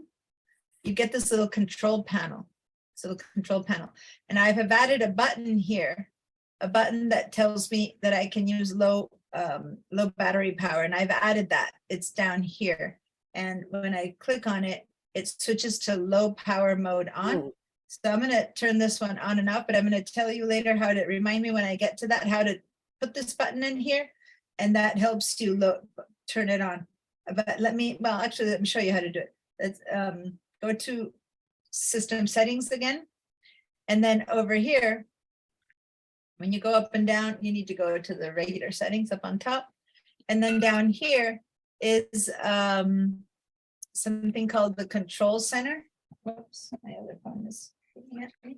Something called the control center, right? If you click on control center right there, that's the control center. Click on that, and that thing we just popped up was the control center. And you can choose what lives on your control center. And the one that I really like is this low power mode. So down here, you have things that you can add to your control center. This is what's all in your control center. These on top, okay? And then if you go down, you'll see that there's one called low power mode right there. See that one right there? That's a low power mode. So you can click on this plus sign right here and add it to your control center right there. This plus sign right there. I'm going to click on it. I have to turn the phone to do it. And now it disappeared from here and it got added up here right there. Now it says low power mode. See that? Low power mode. So now what that means is I've added the low power mode to my control center. So now when I pull down from the top right, I get to my control center. See, that's what that is. Pull down from your top right. And this control center now has this battery that looks halfway available. And I'll just click on that to turn it into low power mode. So what that does is it helps your phone save battery. It's a couple of things it does, but one of the things it does is not constantly be upgrading everything that's in the background. And that's one of the reasons it saves you battery. So even if you have many things open, that kind of helps. And the iPad has the same setting for low power mode. Your laptops have the same settings for low power mode, by the way, which as long as you have Ventura and upwards, and you can add that as well. But hold on, I'm looking to see, and I know there's some hands up. I'm looking to see on the laptop. I haven't activated it on mine. And let me show you well, first, let me finish. I see some questions here, and then I'll go show you how to do this on the computer. Yes, Mimi, I'm assuming that hands up was your question, right? Yes. So now, Rod, you have another question, Mimi? So when you hit that low power mode, is that stay on? Is that the default now for your phone, or do you have to go? in- No, yeah, great question. It stays on until you reach 80%. So it'll stay on all day. But when I recharge it, the moment my phone hits 80% charge, it'll turn itself off. And that's why in the morning when I wake up, it's on, it's off because I've just charged my phone. So every morning, the first thing I do is I come in and I turn it on again. So it just lives in normal, you know, so if I turn this on, it'll stay that way all day long. But once I plug it in to charge it, the moment it passes 80%, it resumes full battery mode. So I just go and put it back in. That's why it's good to have it in the control center. Made it so that it automatically goes to low, you know, you have an option that the minute your phone hits below 80%, it flips into that automatically. No, you need to turn it on. That's why it's good to put it in the control center because it's a really quick access. Yeah. So every morning I wake up, I, stretch, do my basics, picks up my phone, select power mode, put it in power mode. It's like my auto is the first thing I do. I don't even check email, whatever. I just put it in low power mode and then I go through the whole day and not worry about my power. So that's what I do. Rod? I have low power mode in the control center list. How do I get that to go to the click on the plus sign that's right next to it. I don't have a plus sign. Does it already have a minus? That means it's already on your control center. Like if it's already on the top with a minus, that means you have it in the control center. If I want to take it out, click on the minus, it goes back to the plus, right? But if not, so if it's already up here, anything that says minus means take me off the control center, right? But if it's already there, that's where it is. And then anything has a plus is let me add this to the control center. So these are the things you can have. So all I added was low power mode. And so when I go there it is. It's already in the control center and I'll turn it on. So that's my how to do it on the phone. Now, everyone give me a yes if you've made it work. If you've not made it work, give me a no and I can help you. Other than that, I'm going to actually stop my share and I'm going to share my laptop. And in my laptop, I'm going to show you how to do the same thing with your laptop. So if you have a desktop, there is no power mode option. The desktop just operates always plugged in. So this is only for those of you who have laptop. By the way, the low power mode I said for the iPad works just as the same as the phone, right? But on the desktop, that's plugged in, this option is different because when we go over down here to battery on the desktop that's plugged in, instead of battery, it'll just say energy saver and it'll talk about how to save energy with your screen. But on the laptop, it'll have the battery choice. And in the battery choice, okay, this is the system settings again. Under battery, you will see here that you say low power mode. And it will reduce energy using to increase battery life and operate more quietly. So I want to turn the loud power mode when I'm on battery only, or only if I'm on power, or always, or never, you can choose. And I want to have it only when I'm on battery because when I'm plugged in, who cares? But when I'm on battery only, I have low power mode turned on and it helps my battery level. Okay. So, and here's the control center. On your system settings, this is equivalent to what I just showed you in the phone. This is your control center. The control center is where you have some quick things showing or not showing. And so we're going to talk about that in a minute. How does the control center show up on your computer? But this is what normally what you see in the control center would be, for example, Wi-Fi. Bluetooth, AirDrop, Focus, Stage Manager, these things that are going to show in your control center. And then if you want to add some more, like you want your accessibility shortcuts, then you would put them in here. So the choice is menu bar or control center. I'm going to tell you more a little bit about that. But one thing I like to have on my computer is I like to see my percentage. Like I like to see how much battery I have left. So I'm going to turn on show percentage. And so look up at my, let me share my entire screen now so you see my whole desktop. There we go.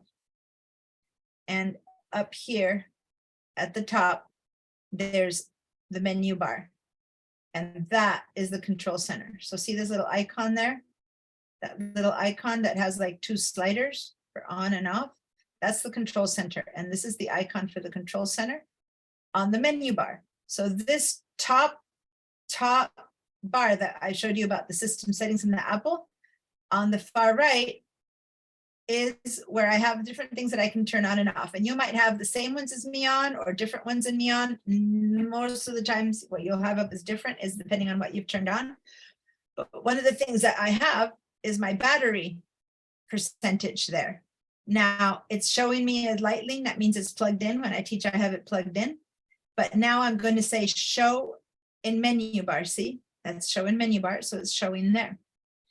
If I say show percentage and I add show percentage, see how it added 100%?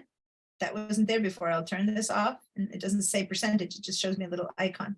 I added show percentage. Now it tells me it's 100%. But I'm asking it to show up in the menu bar, not in the control center. So what is the difference between menu bar and control center? Let me show you. Right here, right in the little icon that's control center, I'm going to click on that. This is my control center for my computer. Okay, just like sliding from the top right on your iPad or on your phone showed you the control center. This is my control center for the computer, that little button. And it's showing me Wi-Fi, Bluetooth, AirDrop. If I look up here, it's showing me in the control center, Wi-Fi, Bluetooth, AirDrop right there. It's also showing me focus. There's focus, stage manager, screen mirroring. We're going to talk about each one of these things, but I'm just showing you how in the settings, the control center is going to have all these things now playing sound display. There you go, display sound. This is what is showing in the menu in the control center. And then I have a choice whether I want them or not, or I have a choice whether I want to turn them on or not. So right now my power is showing in the menu bar. If I turn this off, see how my power is not there anymore? If I want to turn it on in the control center, I turn it on in the control center, then I have to go here and there's my power in the control center. And if I turned off percentage, then I only see power. But if I turn it on, I see both. So now it's in the control center instead of in my menu bar. But if I put it in the menu bar instead, I have it turn it off in the control bar, or I can have it on in both. I can have it in the menu bar and in the control center, which is what I just did. Okay, so you can choose where you see things in the control center or in the menu bar. The menu bar has been there forever. So people are accustomed who've used the Mac a long time just looking up here for these things. But the control center appeared a few years ago. Again, Macs live at this point, Macs are trying to make themselves be as similar to iPads and iPhones as they can. With all of the advantages that a Mac has, a lot of the people came to Macs because they had iPhones or iPads that they loved. And so they decided to buy a Mac. And they find that the Mac is pretty different. So what the Mac's been doing progressively, every time it shifts operating systems, is trying to imitate wherever it can, the iPhone and the iPad. So when people are accustomed to using the control center and not the menu bar, they gave them a control center. And so this is equivalent to the control center on the iPad. But if you just decide you prefer to have it only in the menu bar, you can do that and have it only in your menu bar. It's your choice. But these things up here operate specifically on the control center. I'm going to stop and explain a few more of these, but first I see a hand up. So yes, Rod? How did you get other over in control center? I go down and I don't have other modules to check on. These modules can be added to the control center and the menu bar. You don't have these choices? No, I don't. You scroll down. Do you have a smaller one and you see only these and you need to scroll down? It won't scroll down. It comes down to where it's showing a music that I'm not playing, and then there's a circle with a head in it, and then there's an ear in one of them. Okay, so let's stop. How about you show, yeah, the ear. Okay, so hearing and fast user switching. So you have a few of these, not all of them. Because this Right. is the ear and this is here. So you don't have battery. Do you have a desktop or a laptop? No, I'm desktop. Okay, so you wouldn't see battery. Okay, Oh, because on a okay. desktop, you don't have the need for battery control. You're just plugged in. How about accessibility shortcuts? You should be seeing.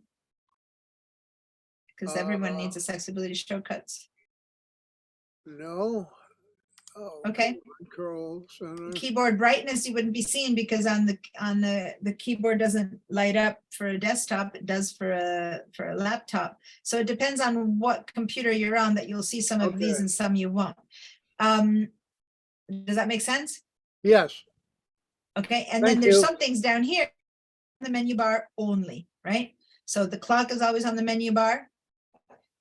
The spotlight, I'll talk to you about that. Siri and time machine, these are only in the menu bar if you want to show them. So if you don't want to show them, you can turn them off. But I do want to show most of them. So they say show in menu bar. These are the default settings. You can change them. Now, up here, you have the clock options. This is the clock. Then it says spotlight. That little search bar is a spotlight. Siri, I don't have it showing in the menu bar right now. I'm going to say show in menu bar. And as soon as I do that, now I'll have, oh, I didn't change it. I have to say show in menu bar. Oh, why is it not showing in menu bar? Do I have it?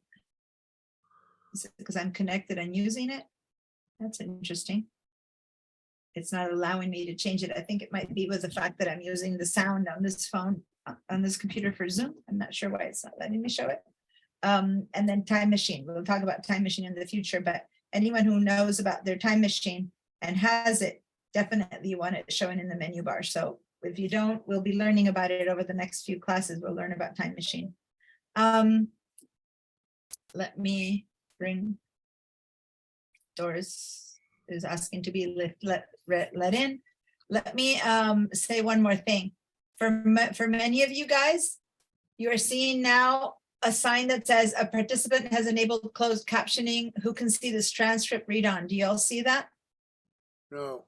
Well, Okay, if you see that, it's a part of a Zoom thing. Sometimes someone has turned on the option for transcript and up there at the top, you see this thing who, you can, if you see it and it's in the middle of your screen or at the top of your screen, just tick the X and turn it off so that it doesn't get in the way. It just means that someone has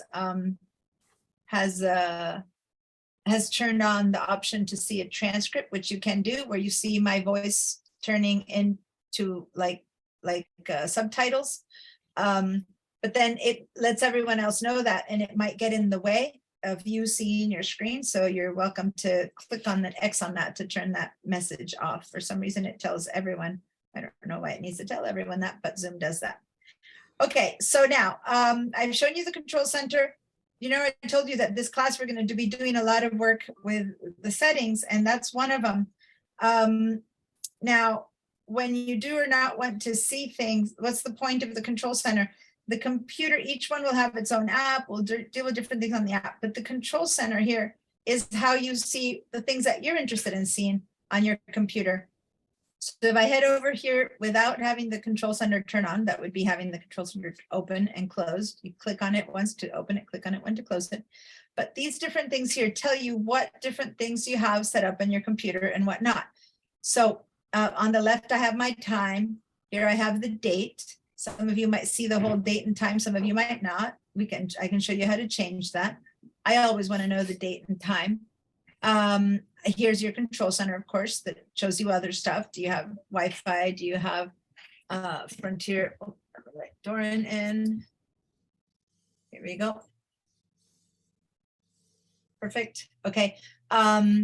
Bluetooth AirDrop. So as we go through these, we'll discover which one of these we need or don't need, but this is the different information that we're seeing. Now, this is the brightness. There's a way on the keyboard to turn on brightness or not, but you can also make this be a lighter or darker keyboard. I recommend having this one always in the middle.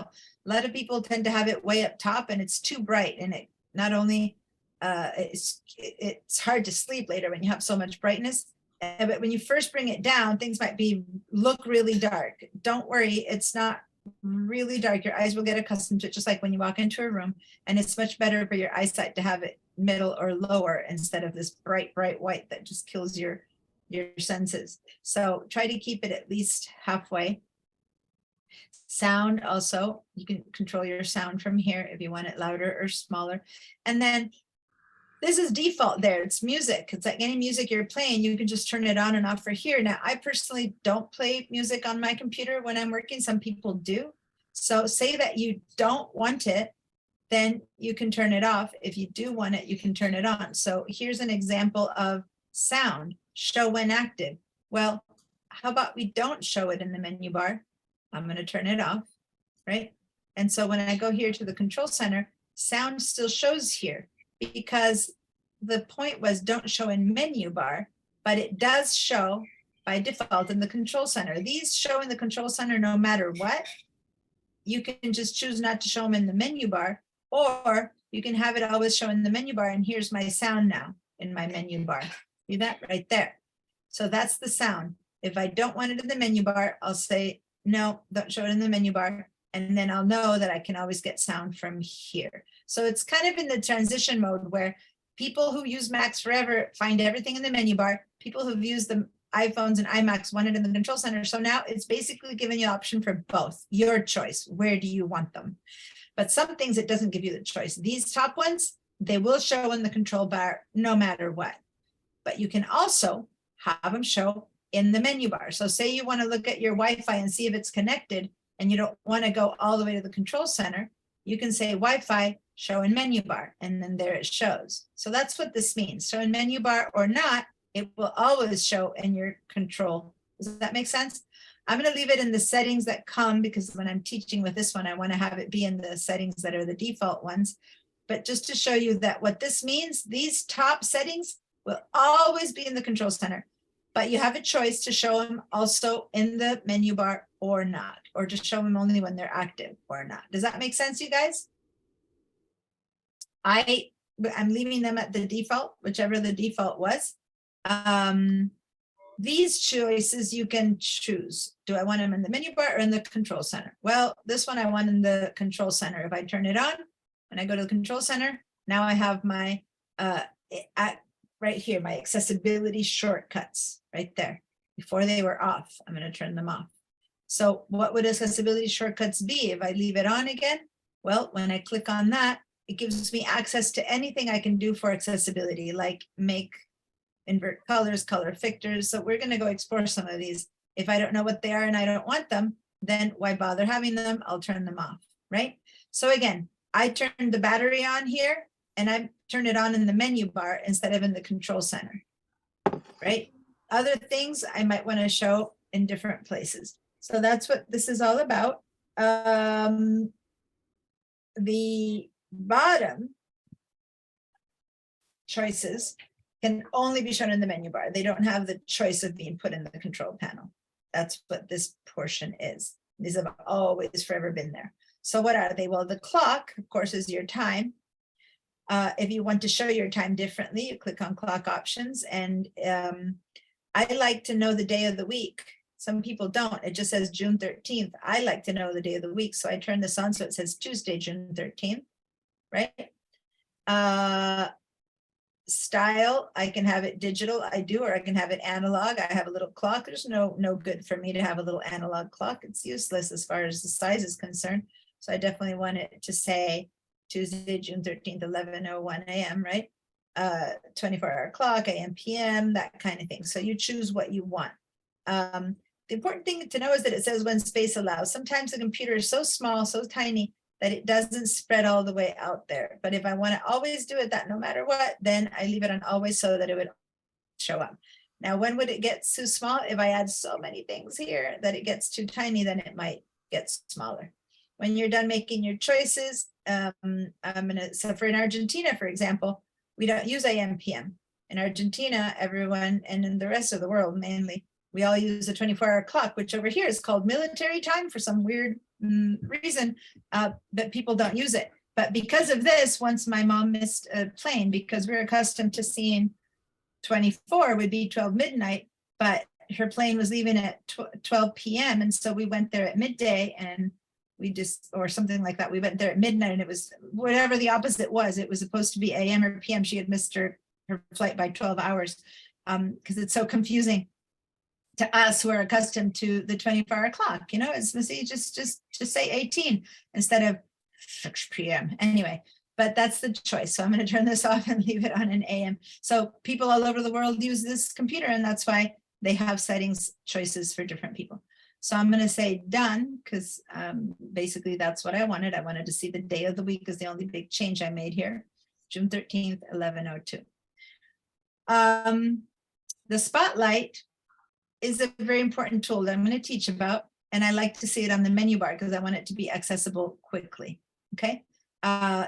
If you don't show it and you look for the spotlight, there's no choice to put it in the control center. So not showing it gives you no access to this application, which is really important. So please leave it showing in menu bar.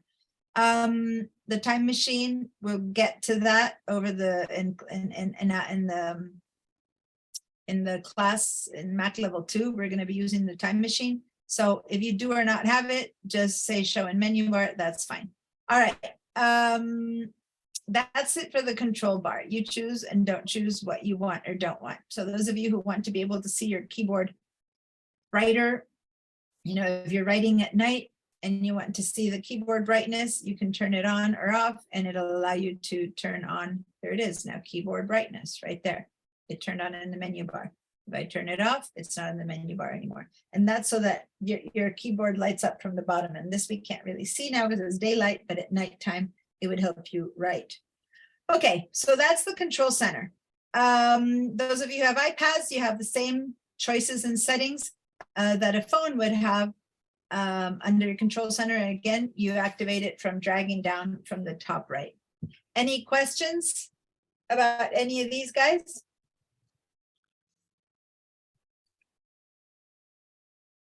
All right. If you have no questions, let me show you a bit what each one of these does. As I said, some are just purely functional. It just tells you the time. But notice that when I click on them, something happens. I just clicked on this and a whole bunch of stuff popped in over here. So on Tuesday, 11/13 to 11:04, it's not about what I'm clicking. It's the fact that I'm clicking that top right corner of the screen. Remember, I just told you that on the mouse, on the iPad or on the phone, you drag down from the top right corner and the control panel appears. On the Mac, when you click on the top right corner, and Mimi, I believe, I'm looking, is Mimi, you're here? I showed some stuff about Mac or PC earlier for you too, but yeah, this is there. So this is little widgets. These are little widgets that I'm going to scroll up and down. Now, what does widgets mean? It's access to certain things that you want to have handy. The default ones are the ones that are here, right? The default widgets. So say that you constantly want to, you know, my son, I don't really care about the temperature, the weather. My husband every morning checks the weather. Well, if you click on this corner, there's the weather for, well, right now it says Cupertino. I would have to tell it where I am. Let you in again, Doran. Looks like your iPad is dropping in and out of the connection. So, or the calendar. Right now, I don't have the event set up in my calendar for today after today's class, but this is a little quick preview of my calendar. I actually do have other things, but this is my school computer, so I don't have anything other than this class today. So it says no more events, no more teaching today. But if you have your calendar in use, it would have information about what's coming up next in your day. Now, if I click on it, it'll take me to the calendar. Since I haven't used it in this computer yet, it says, you know, what's new in calendar. I'm going to go ahead and say continue. And so here's my actual calendar. We'll deal with the calendar later. We'll learn about it later. But here's my example of my calendar. I'm going to close that by quitting. But I'm showing you how, when you click over here, it would tell you what events you have. So let me just give you an example. I'm going to put another little event here called testing. It's just called testing. Okay. So now when I go over here, see how it says testing at 12:30? I just put something in my calendar coming up. And so it just tells me testing at 12:30, right? Because I put something in my calendar for the rest of today. So this gives you a little mini preview of what's up in your day. Right now, I'm going to quit my calendar, and I don't have to have my whole calendar open to say, oh, what time was whatever was happening today? I'll open here, and there it is. It'll tell me. It's a little preview of my calendar. Once again, over here, it's saying this is the temperature in Cupertino. If I click on it, it opens up the whole app, and it's telling me Cupertino, which is the default setting that the computer has. If you want your computer to know where you live, and you gave it and you allowed it to use the location services, then it should say Santa Barbara, and it should find Santa Barbara. I'll tell you about location services later, but right now it's saying that in Cupertino it's 70%. That's where they make, that's Apple's home. So on the west side, the Cupertino always is the city that is the default west coast of the west coast of the country. If I say if your computer doesn't have the settings so that it knows where it is, then you can research Santa Barbara like that, and it'll tell you what is up in Santa Barbara today. But if you have it set up that it knows that you're in Santa Barbara, then it'll just automatically say Santa Barbara instead of Cupertino. I have it off on settings right now, which is why I had to search for it. I'll show you later, but I can just add Santa Barbara as a choice. So now it will always give me Santa Barbara as a choice. So I, for example, added Buenos Aires, which is my home. My mom lives there, my sister lives there, and I always want to know what day or time it is there. And so I can look in here and know that it's 3 p.m. over there, and it's 55 degrees and sunny and stuff like that, which doesn't matter too much. But when I'm talking to my mom, it's kind of nice to know if she says, oh, it's raining or whatever. I saw it here. Most importantly, I want to know the time. So more than weather, and see the weather app opened up. So I'm going to now quit the weather app because I really only need a quick little check here. What I like is the times. So if you have no need to know all these times, why would you want to know the times of all these places? If you do, then you can choose which times to know. So I don't need to know where Tokyo is or Sydney is, but I do want to have Buenos Aires here, for example. Or some of you might want to go down to a simple clock and have only today's time. Why do you want the whole time? So I'm going to click on this app, and the app pops up, all right? And it gives me the choice to tell me how many times I want. And I actually want to know the time for, so as I said, Cupertino represents the West Coast, New York, of course, the East Coast. I want to know, I'm going to add a little plus sign, and I want Buenos Aires. So I'm going to go Buenos Aires, Argentina. I'm going to click on that, and that gives me the clock for Buenos Aires. Okay. I can set up alarms from my computer. I can set up my timer or stopwatch. This is all, hopefully you've played around with these on your phone, but this is the same app, so to say, that you have in your phone. And I'm going to move Buenos Aires as more important than New York.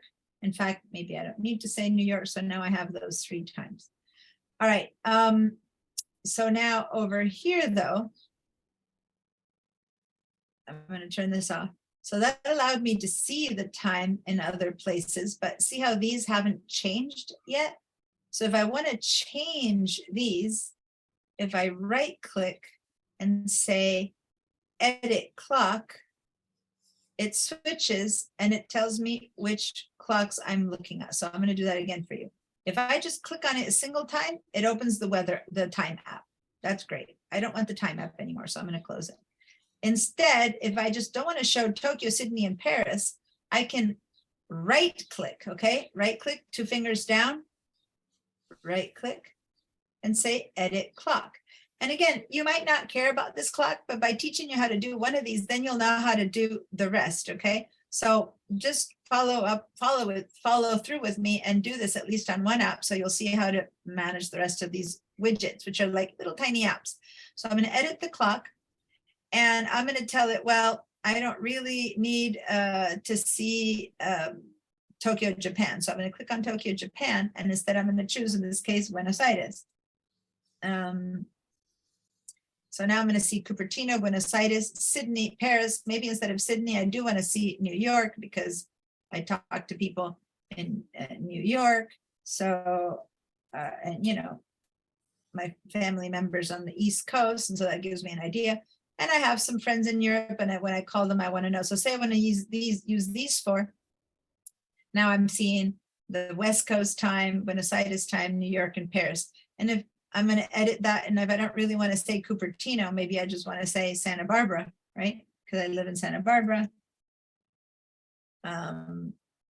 Oh, that's true. Over here, it has to be some major cities. Actually, it can't be things that in weather and other stuff you can put Santa Barbara, but in the world clock, you can use only like cities that are emblematic for West Coast, East Coast, you know, mountain time, that kind of thing. And so Cupertino is a city that the Apple uses as West Coast. So I'm going to leave it there. So this is, now I know the time here. Anyway, that's how you change things in your widgets. So one of the automatic widgets that I have is top stories, that Apple thinks is top stories. And so it shows me a little mini title. You can say, I'm not interested in these stories, or I want to know other information. So you can change it. Again, how do you change it? By right clicking and making changes. Or if I just click on this to see what is the beginning of Ukrainian units, and I click on that, then it opens up Safari and it takes me to Apple News, and it reads me all the different news and information that I have here. Now my Apple News has never been used in this computer, so it says welcome. So I'll have to say continue, and many of you might have not used it. I say continue, and it's basically what's new in sports, whatever. I'll say continue. Anytime you use something for the first time, it gives you information. And here we go. This is my Apple News, and I can look at news from many different media, right? I don't have to be just reading Apple News. It gives me LA Times, BBC, Al Jazeera, CNBC, ads, and stuff like that. Okay, so this is a way for me to check the news. Now, if I don't want to check the news, again, news quit. So this is just a quick like headlines kind of thing. All right, that gives you an idea of what's here. Now, if you follow the stock market, you might want to write down which stocks you want to track.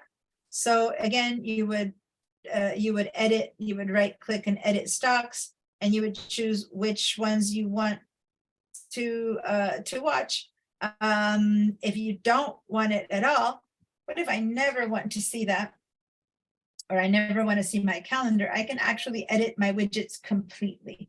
I can get rid of any of these. If you don't follow stocks, why watch the stocks? If you don't care about weather, why see the weather? If you don't want to see the world clocks, why see them? So down here under edit widgets, very bottom, I'm scrolling all the way down, edit widgets.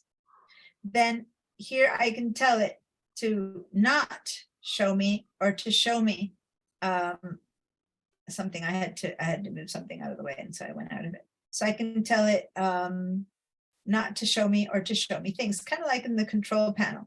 I can tell it, well, I would like to see, for example, my list of things, or a particular symbol, or I don't want to see them, or I can want to see them small, medium, or large. I can choose. So over here I have the forecast. I see it small, right there. What if I want to see it bigger? I can click on it, medium or large. Say that I leave it in large. So now every time I go check the weather, it's showing it to me in larger mode. Why didn't it change? Down to weather. I told it to show me large.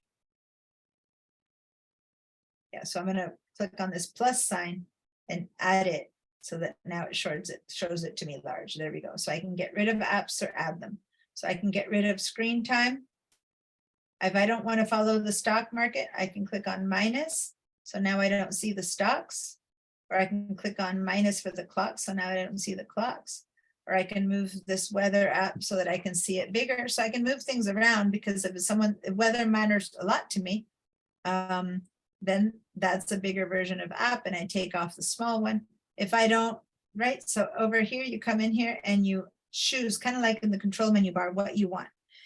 Now, at this point, if you've never even seen this, you don't know what I want, but start kind of noticing what kind of things you could want. And if like, news is very important. You can put more news or less news or more people, or I want to add the world clock again. So I'm going to add the plus and here comes the world clock again. Okay, so you get to choose the kind of things that you want.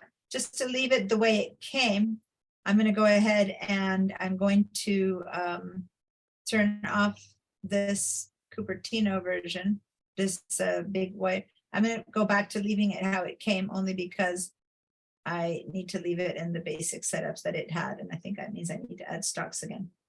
But where were my stocks? I think this is the one that was showing. So I'm going to put that one in there again in the medium mode. There you go. So that puts it back as to how it came to start with. I just always need to leave it in the same mode that it came in. And there you go. So you've changed whatever it is that you want to have in that widgets. Okay. So make it useful for you. If you have things in there that you don't want, you'll never go here, right? So take off what you don't want. I can't take anything off right now when I'm reading it. If I want to take stocks out, I have to go all the way down, edit. And when I say edit, I can turn it off. Okay. If I want it back, I can go back here and turn it on again. And then I just click away and I'm done. And that's what that little thing is all about. It's like a quick little access to information that I want to see all the time on my phone. Now, what does this look like? What does this look like on your phone? I'm looking because I don't have it set up on my work phone. It's interesting. I have it set up on my personal phone. I was going to show you the identical thing to this, but I don't have it on my. I don't have it set up on my work phone, so I can't show you this on my work phone. Okay, I'll have to set it up on my work phone before I can show it to you. But this is the same. On my personal phone, I have it.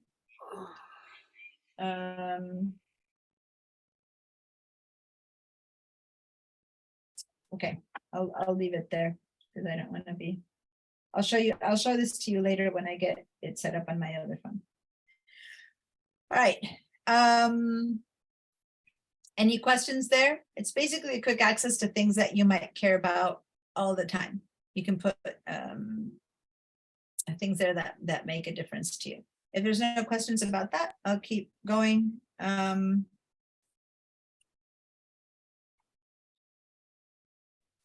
Down here. All right, so again, the choices are to either show or not show these things, the control center, or show or not show things in that panel.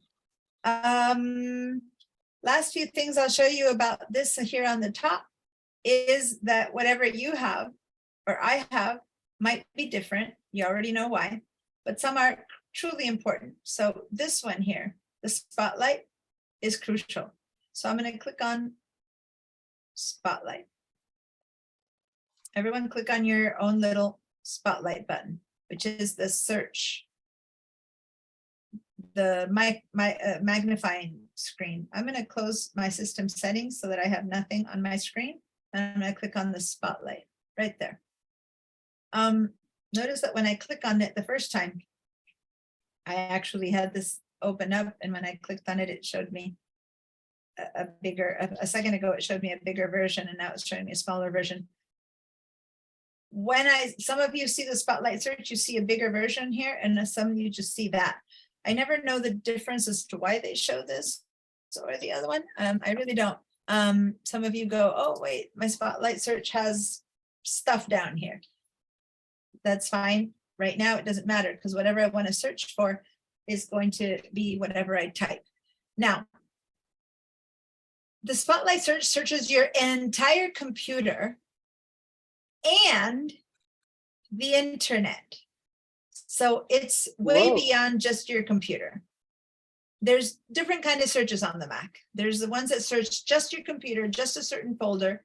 But this one, the Spotlight search, searches everywhere. So let's go ahead and write a word in here. I'm going to write the word cookies. Oh, cookies. Hold on. Cookies. I can't even write the word cookies. Cookies. To do the same thing, write what you're writing, or Yeah, go ahead and use your Spotlight and write the word cookies. Now, I'm going to make this window a little bit bigger, again, by going to the corner. Now, notice again, it's kind of like the appearance that I couldn't make it wider. I can't make it wider that Rod was saying, but I can make it longer, but not wider. I keep clicking away and it goes away. All right, cookies. So the first thing it'll look for is it's going to look for anything in your computer that says cookies. And like if you have a folder that's a file or an app called cookies, and it looks like I don't have a folder or a file or an app called cookies. So then it goes and looks, this is the maps, and it looks like there's something called Insomnia Cookies at 430 State Street, Santa Barbara, and it says open, looks like there's a store, and I can call them. Then it shows me that there's a folder. I have a folder called cookies. And when I click on it, oh yeah, I had a folder called cookies in my computer. We're going to talk about what this is. This is the Finder. It looks like I did have some cookie recipes. So I did have a folder called cookies. I'm going to close that. I'm going to go back to the Spotlight. I can look for cookies dispensary, cookies Lompoc, cookies Beanie, cookies. These are Google search choices of what people tend to look for when they look for the word cookies. Then the definition in the dictionary of cookie, right? It's a small sweet cake, typically round and flat. And if I click on it, I want to, it'll come up with the entire definition of cookie. Or suggested websites, cookies, recipes for cookies, or what's a cookie from Sesame Street, et cetera, et cetera. So as you can see, it's got like tons of information. The developer, a cookie is a thing on a computer's that remembers things. So JavaScript cookies, messages. I have some messages that got to me, one or an email, and I look up here and it looks like I got cookies. Happy's future of everything. It says against algorithms. Looks like this date I got an email that somewhere in this email the word cookie appears. Somewhere in this email, the word cookie appears. Somewhere in this email, it's okay. So these are all possibilities of what I'm looking for. So I was looking into my emails. The news, the driving force between Coletti's cookies success, a baker on a mission from the Boston Globe. As you can see, it's looking everywhere that it can for the word cookies. And in case I didn't find what I needed, I can always keep searching in the web or searching in the Finder. The Finder is my computer. So if I want to keep looking for cookies in my computer, or if I want to keep looking for searches in the web. So it's a very rotund search, so to say. Let's say that I didn't want to go to any of those. I'll delete the word cookies. And now I'll look for the word. So I'm going to look for a file that I do own in my computer. Give me a second. I'm going to go to my computer and I'll teach you how to do this in a minute, but I'm looking for a document called enabled non-credit final. Okay, so I'm going to go over here and search for a folder called enabled non-credit, non-credit. And as long as I begin to know the name of the file, there it is. I have a PDF document in my computer called Enabled Non-Credit Application Final PDF. This is the application we need to send to you guys when you want to sign up for a file. And it fills in the whole name of it for me. Notice that I don't have a bazillion choices as before, because there's nothing like that all over the internet. So it just gave me a very specific response, which is my file. Okay, and if I didn't know where my file was, now I know. I clicked on it and there it is. Some of you might be familiar with this form. It's a form that you guys have to fill out in order to sign up for a class if you do it by hand. And that was in my computer. This was the form that I didn't know where I had it stored in my computer. So I did a Siri search, Spotlight search, and I found it. Okay. So you guys go ahead and do a search for anything that you know might be in your computer. So for example, this is really good for opening a program. So I, for example, know that there's a program called Photoshop in my computer. So I'm going to write Photoshop and there it is. This is a way to open a program if I don't know how to find it. I have Photoshop. What about the word photos? We all have photos. If you own a Mac, you have the Photos app, and there it is, the Photos app. I'll click on Photos, and it opens the Photos app. All right, I keep quitting things.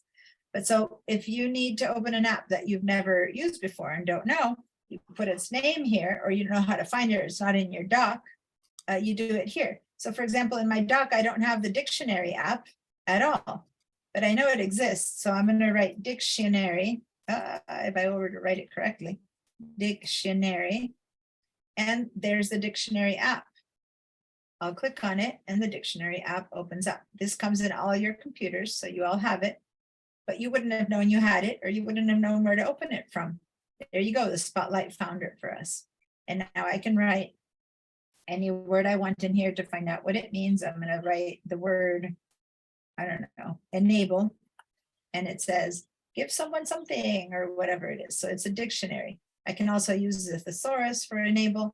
I can use, different versions, and that's what this is, a Mac app. As you can see, it's called the dictionary. When I'm done, I can just quit. All right, I see you have a question, Rod. Everyone go to the Spotlight and search for dictionary. If nothing else, the first choice will be dictionary, and click on it and open it up. As you can see, there's many other choices for dictionary, but that's the one we want, the top choice, which is the app. And open it up and type something and find something on your dictionary. Yes, Rod? Just a quick question. What's the difference between photos and pictures? All right, Photos is the name of the app. And it's a weird name. It used to be called iPhotos, so it was kind of easier to tell that it was a name.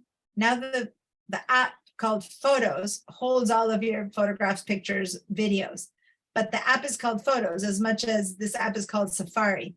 But it's confusing, right? It's like, oh, photos and pictures. What do you mean? Well, it's just the name in this case. It's like Okay. people say that's all. But when I open the Photos app, I see my photographs and my pictures and my videos. This is my Photos app. Okay. It's just Okay, the thanks. name of this is the name of the app is called Photos. Just like the word, when the application word, which we all think we kind of know it's about writing, but the application is called Word, which is kind of a weird name. Other things are called names that make sense. Excel, well, it's an application that you use for this or that, but the application Photos helps you handle your photographs and your videos. The application is called Dictionary. All right, I'm going to close the dictionary and let's look for one more app that you might not know your computer had. Let's look for the calculator and CalQ. And yeah, all I did was write CalQ and the computer fills in with calculator. And I open it up and there's my calculator. My computer has a calculator handy. All right. Now I'm going to close it because I don't need my calculator. All right. How's it going? You guys are playing around with these different things that I'm showing you? Yeah, Diana, Yes.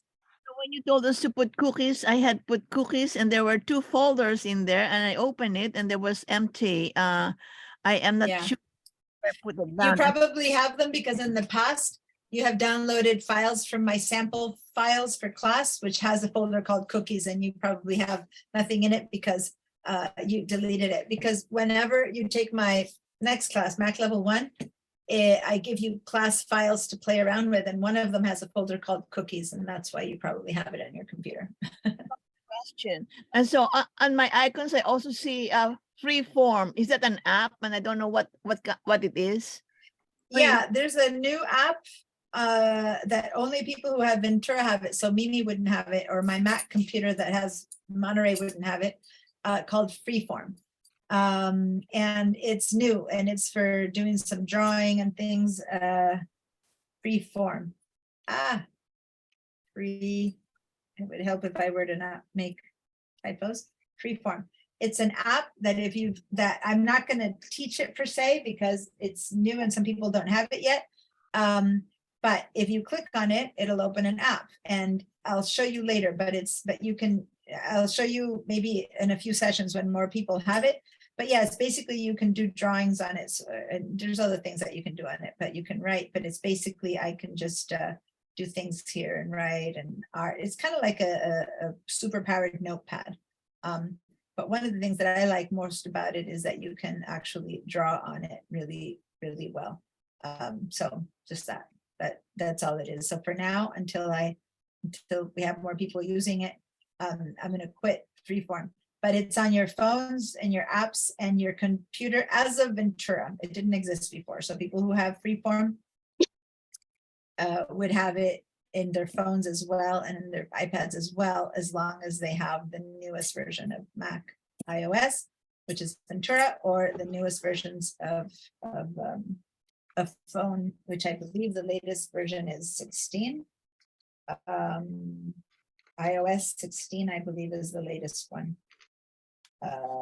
Yeah, it is 16. Okay, so all right, so that's what the Spotlight does. It searches a lot of stuff, including your computer. Okay, including your computer. So it's, for example, it looks like there's a Freeform TV show, freeform.com. I didn't know existed, and I guess it's some kind of a TV show. How would I have known? Well, because I wrote Freeform and here it appeared. Okay, looks like there's a website in YouTube. There's something called Freeform. In Facebook, I guess there's a group called Freeform. So as you can see, it searches everything and everywhere. So it's useful, but sometimes it's almost too much. I think the main use I use for Spotlight is for finding apps that I want to open quickly. So if I want to open something that's not on my dock quickly, so watch, I don't see a dock here, an icon for Photoshop. I don't see an icon here for Excel or for Word. I haven't put them in my dock yet. And so if I were to write Excel, then there it is. I could click on that and I could open my Excel without having to have it on the dock. Okay, so that's the main use I use the Spotlight for. On the other hand, it's much easier to put here in the dock the things that I want. So I'm going to teach you that today. Put the things that you want on the dock. But if you don't have them on the dock, then you can use Spotlight to find. All right. Okay, so hopefully you have all opened at least the dictionary and the calculator. And if you haven't, please do that. Go to the Spotlight and write calculator. And I'll show you why in a minute. I want you to do that. Click on calculator, open your calculator, and go to the Spotlight and open your dictionary. Okay, so at the very least, please do those two things. At the very least, do those two things. And then you can close them to get rid of them. And once you've done that, I'm going to show you now why I wanted you to do that. So if you're having issues or questions about how to use the Spotlight to open those two things, please let me know. Other than that, give me a yes once you have opened the calculator and the dictionary. I want those two apps to have been opened because there's no other way you would open them other than having searched them through the Spotlight. So I want you to give me a yes. And again, if you need me to repeat how to do it, I'm happy to do that. One question though. So when you had Yes. and you had put, let's say I put cookies example, or Reina, and then so it came out and the Reina is me from Yes. the photos. So Yeah. if I wanted to remove that, do I have to click delete one by one, or what is the something I could just click so that I could put another search on it? Do you follow? Yeah, a good point. When you have finished doing a search, yeah, you have to. So when you do a search, right? So in this case, I have the search for dictionary. When I want to start a new search, I have to empty it out and then put another thing. You said the word reina. In my case, it doesn't bring anything up. When I'm done, I have to delete that and look for, I don't know, queen. And then, you know, so you have to delete that in order to clean it up and look for something else, okay? So Oh, I'm going to, Delete it one by one, or there's something I could just click to delete it and replace it with a new search? no, other searches have an X. This one doesn't. This one, once you click on it, you have to delete it. So say I'm gonna write again, king now, right? It stays there until I'm done with it. So I can just double click to get rid of it quick, to select it all quickly and then hit the delete key and then write something else. Or I can just double click, because once something is selected, say I'm looking for a Dalmatian, right? If it's what I want, or look, web images, it shows me so many different things called Dalmatian. Once I went to look for something else, if I wrote a long line, I can just quickly just do a little double click on the word, it selects itself. Once it's selected like that, then I can write something else and that'll disappear. I'm gonna look now for German Shepherd and I'm gonna click G and it just deletes itself. But you need to have it at least, sure part. Shepherd, Shepherd, there we go. So you have to select that. And once it's selected, you don't need to delete it. Anything else I write right now, if I write a letter P, the whole thing will delete. And see how it suggesting things to me in the selection. I only wrote the letter P. It suggests, do you want photos, the preview, the Photoshop, things I might want. Then the moment I write R, then it goes, oh, maybe you want preview or proxies or prime. No, what if I write pra? Oh, do you want Prada? See, it keeps finding things for me, but all I wrote was PRA and I wanted practice, right? And so by the time I'm done, it only gives me things that are practice. But when you start writing, it keeps filling in for you. So if I write H, it writes host name. If I write E, head pointer, L, helper, right? And by the time I'm done with the hello, now it's telling me hello fresh. All the stuff that's selected is it's suggesting for me other choices. But if I only wanted hello, then that's all I want. By the time I put a space, it notices that all I want is hello, right? Or I can hit delete and it just gives me only the word hello. Does that make sense? Thank you. Guys, okay. And then when I delete everything, it goes back to its little sitting there waiting for me to write something. So the moment you write something and then you delete it, right? The moment you delete it, it goes back to having nothing in it. And I can grab it and move it around in case it's on top of something that I don't like with the click and drag. Yes, Rod? Can I use this to search my email and or can you search text messages with this thing? Yes and no. Yes, you can, but it's definitely not the most efficient way. You're better using the search inside of email to search your email and the search inside of messages to search messages, because this will search everything under the sun. So as if I write something that's in an email, so for example, if I write the word dinner and there's a message that someone wrote to me, the word dinner, oh, there it is. In mail and messages, someone seems to have written me a mail that said the word dinner. Right? Okay. So it's there, but it would search through everything first before it works. Does that make sense? Yes, definitely. Versus, and I'm going to show you now, there's searches inside of each app. So this is so general that it might be too much. Versus if I go into the mail app, it'll work. So I know many of you guys don't have the mail app set up or the messages set up. So I'm just going to really quickly open it up. And if you don't have it set up, you don't need to do this, but I'm just going to show this quickly so everyone knows. Open my messages app and there's a search in here. See that? So I can search in the messages app and say dinner. Did anyone write the word dinner? Sorry, in here. And it turns out that I don't have any messages that say the word dinner, right? So this is an internal search just for messages. I'm going to quit that. or if I How have my far mail back will open. that go? What's that? I have Oh. a search just for messages. And so each app has a search. Here's my search for mail. And in mail, I can write the word dinner, and maybe there's some emails that say the word dinner. And yeah, look, it says dinner 30 dinner service. So every time Thanksgiving dinner giveaway, it looks like I have emails here that have the word dinner. Does that make sense?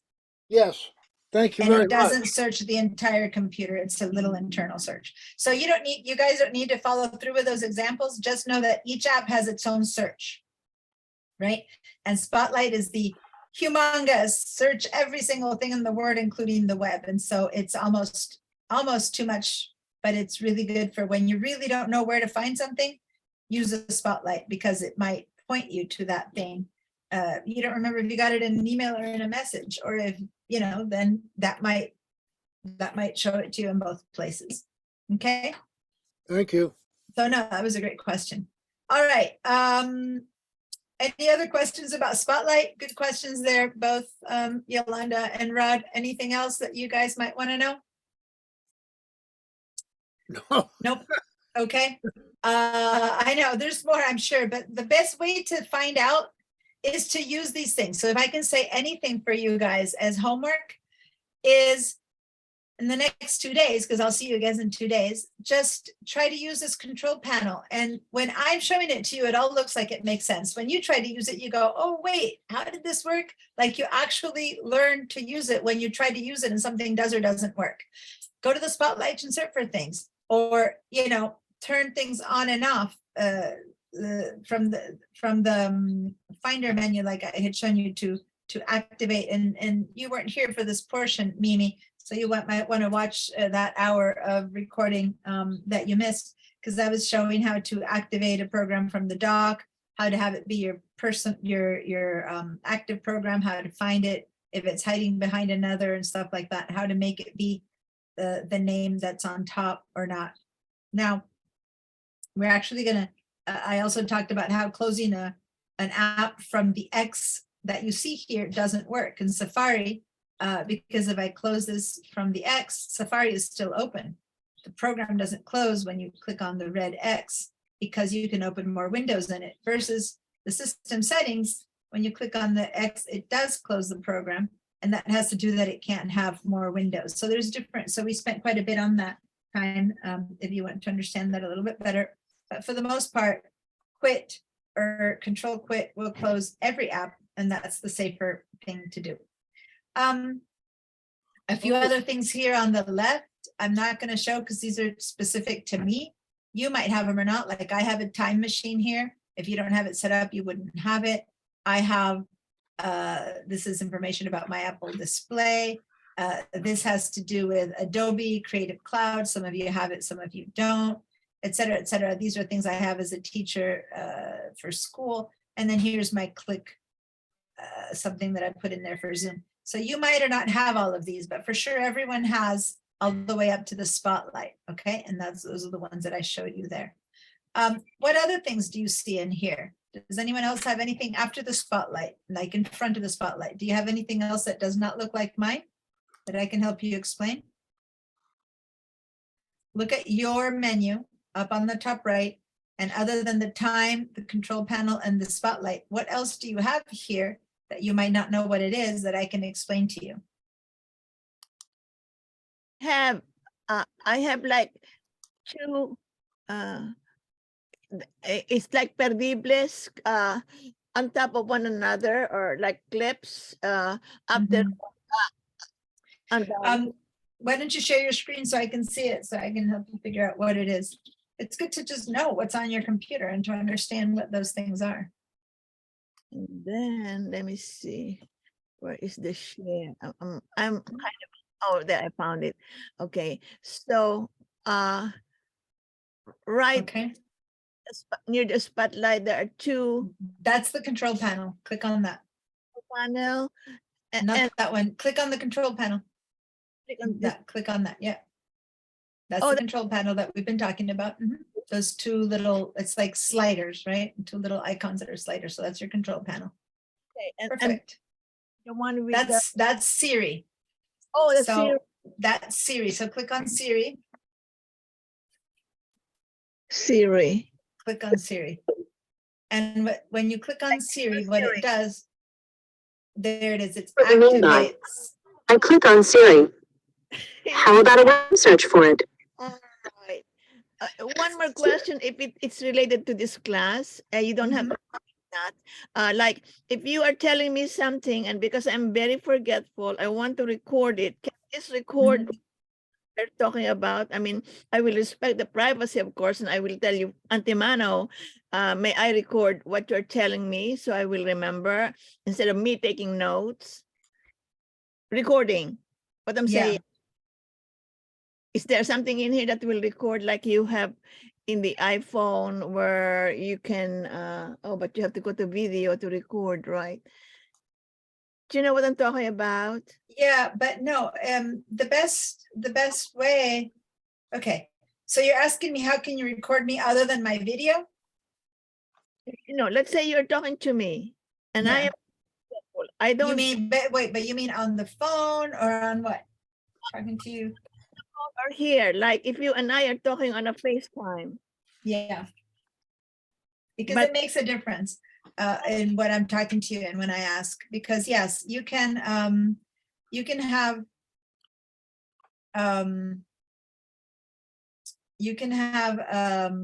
let me go back. You can have Siri, it's not Siri. I'm trying to, sorry, I'm stopped for a minute because Siri was talking to me and confusing me. I was turning it off because when I talk, Siri was responding. So back to you. It's not easy to set up something to record yourself. You can record the conversation, but those recordings take up ridiculous amount of space on your computer. Like they take up humongous, like making a screen recording or something like that. The file by your time you're done, say that we're talking for half an hour, is so big it would fill up your computer. It's not a very efficient way of recording. So, and definitely for this class, it's much better to watch my recording because I compress it and I show it in a different way and I save it into the cloud and stuff like that. But if you try to do your own recordings, you could do a recording. I'm trying to think about how on your phone you can record only sound. I'm trying to see on your computer if there's any way to record only sound. I'm not sure. I'd have to research it. If there's any way to record just the sound of a phone call or something on your, I don't know off the top of my head. I do know that if you try to record a whole video of this, it would be like prohibitive because this is a 3-hour class and it would just overwhelm your entire computer to record this whole video. But I don't know if you just wanted to record sound, if you could do that. Send me an email, I'll look into it. I really have not thought about that. So I'm sure it's there somewhere, I just haven't thought about it. On the computer. On the phone, you can record voice sounds, yes. okay, so another question is that, there is that little like, it has like not a heart shape, but in mine I have Zoom, and then there's a VNC, and then So the M is like a Malwarebytes. It's a protection. It's a software protection virus protector, but it sees there that it is not activated. That's what that one is. The one on the, so that's what that M is. It's called Malwarebytes, and it's a virus protection program. That's your time machine. Move over to the right and let's see what that one is. click on it. It says it's keyboard settings. So the only reason you would have a keyboard settings here would be, for example, I have keyboard settings set up because I write in Spanish and in English. So sometimes I just want to change my keyboard to show me the keys like a different language and stuff like that. Other than that, you don't really need your keyboard settings in your menu. But that's what that is. Sometimes you want to find special keys for something. So for example, click on show keyboard viewer. Show keyboard viewer. Yeah. So say that you want to find how to do the symbol for copyright, right? So when you look over here, it's just showing you your regular keyboard, right? Now, if you go to your actual keyboard, go ahead and hit the command key on your actual keyboard. Hit the command key. Okay. And your keyboard has shifted to show you the things that you could do with command. Now hit the option key on your keyboard and see how it shows you different symbols that could be achieved once you hit the option key. Can you do that? Yeah. And Wow. so it changes what the symbols can be. So it's teaching you. So right now, if you go to, so go ahead, hit the control key, hit different keys, and it just shows you different keys that are available on your keyboard, that's kind of thing. But if it's not useful, if you don't need any of that, then that's one symbol that you don't need on your menu. So you can go and turn that option off, for example, if you don't want all of that. I text in Tagalog, in my native language. So Okay. All right, so close that keyboard for a minute, keyboard viewer for a minute. Go back to your little keyboard up there. Yeah, and then open keyboard settings. oh my God. And then over here, you can choose language. So somewhere at the bottom, I don't see language. inside, no, you've already chosen keyboard. So on the right side, yeah, on the right side there it says language. You can click on where it says English. Yeah, But- click on that and you can add another language.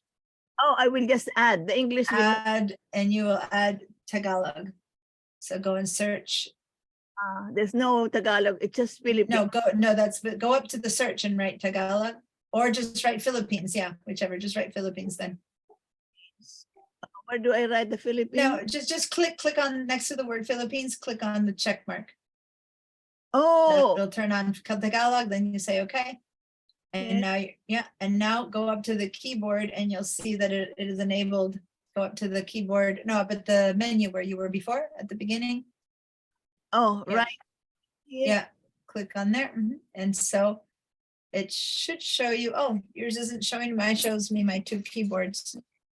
Did you enable the English and Show keyboard viewer. Wait. um No,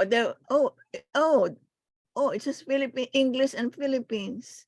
oh, English in the Philippines English, which is different. Yeah, so you don't want that. So say customize. Yeah, no, that's weird because there's different Englishes that gets used like British English. So you're selecting English. So turn off Philippines. Turn off Philippines.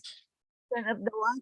Yeah, go and turn. No, don't say okay. Don't say. Turn off the check mark by the Philippines. Okay, go in the search and write Tagalog. Search. Search languages. Yeah, in the search.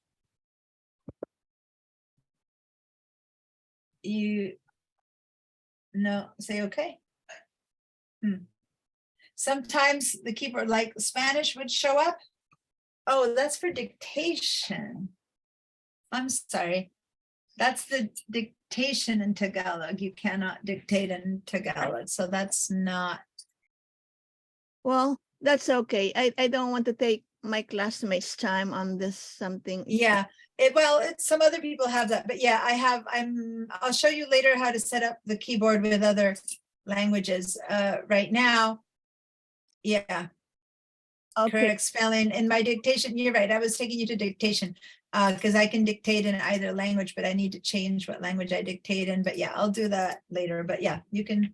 It's a different setting. That I was taking you to the wrong one. Okay, so that's the thing. Now the furthest left choice at the very top left, I don't know. So click on that one to see what it is.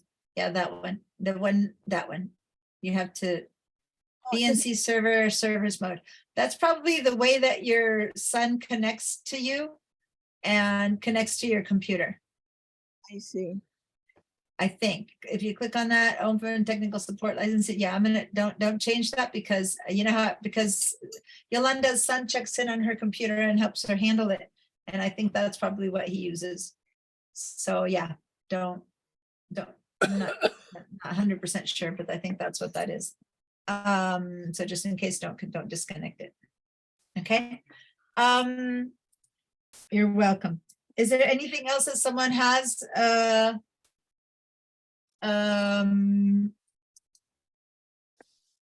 That someone has there that they need to know what it might be? I have a thing that says toolkit on it, a little round circle. It says connect your drive to get started from Seagate. It's a toolkit. Connect Seagate your driver. is a, I mean, I think Seagate is the brand of the backup drive I Yeah. bought. Yeah, it is. And is it working as a time machine right now or not? Your Seagate. The- Okay, so it's just a tool that Seagate installed there, but you shouldn't be needing it because you're using it as a time machine. If you want to share your screen, I can look at it, but other than that, yes, Seagate, when you set it up, it installed that for you. But if you want to share your screen, I can look at it. I just did it. Did it work? No, share- the first share screen is one set, and then you need to go and click on the bottom right. There's another share button that's blue with white letters. That's your second click. Then it'll work. Have So same you have to click two things. First, the share screen. There you go. Perfect. All right. So, but you're not sharing your entire desktop. You're sharing only your, oh, there it is. There it is. Yeah, I see it now. Okay, so show me at the very top, the one that you're saying. That one, click on it. It's Seagate, connect your drive to get started. See my connected drive. Yeah. So since you've already set up your drive as a time machine, this won't apply anymore. So go to those three little dots that are there under next to Seagate. Yeah. And you can just say quit. Yeah. And it's just not needed.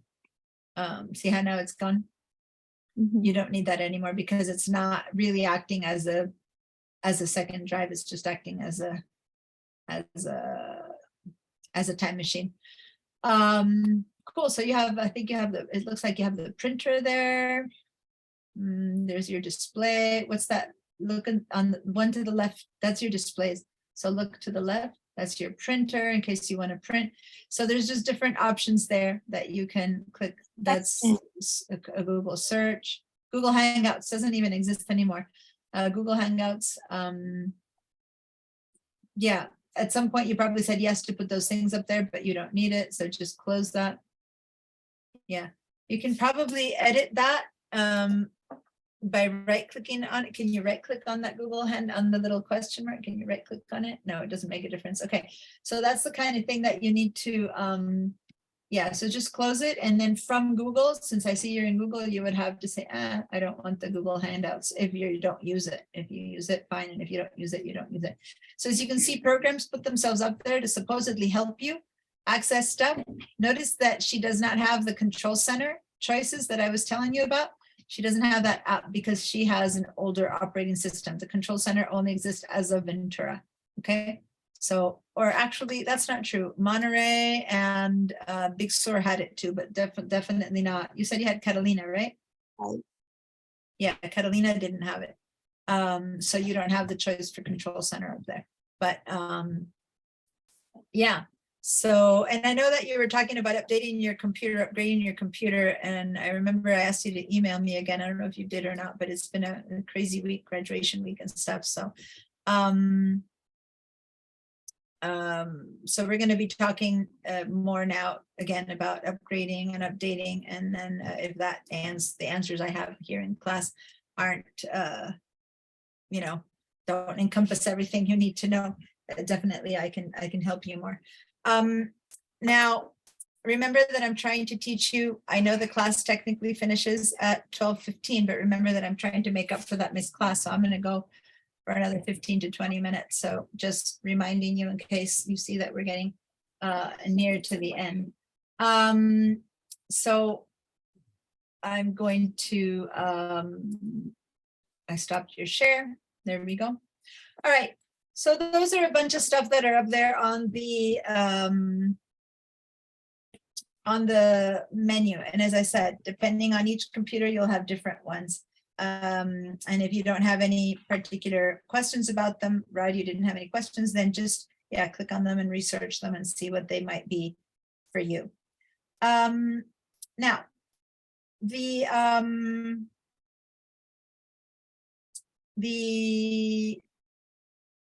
I'm going back to the Ventura. Let me share my screen.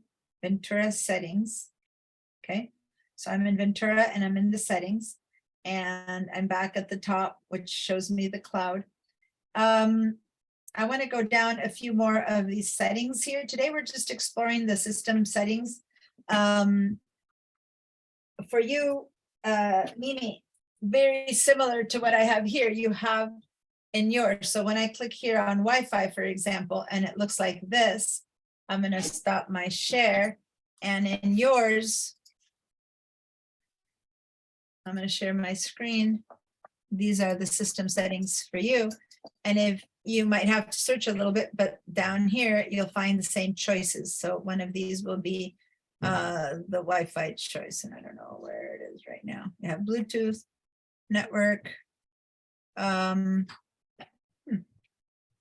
isn't actually here. Why am I not seeing it? On the older setting, on the older system settings, I don't see Wi-Fi. That's interesting. But I see it on my menu bar up on top. Let me just search. If I don't find it, I'm going to write Wi-Fi. And yeah, Wi-Fi is in the menu bar. Yeah. So what it's telling you is basically that in this computer, they don't have it under system preferences. They just have it up there in the menu bar. And this is where you have your choices. So I have 4 different possible Wi-Fi connections here, and it's showing them to me. So that's where you would go.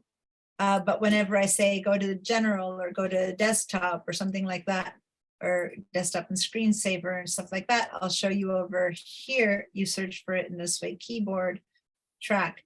But I'm going to, unless you can't find it, I'm going to come back to this one, but otherwise I'm going to be sharing on the Ventura one.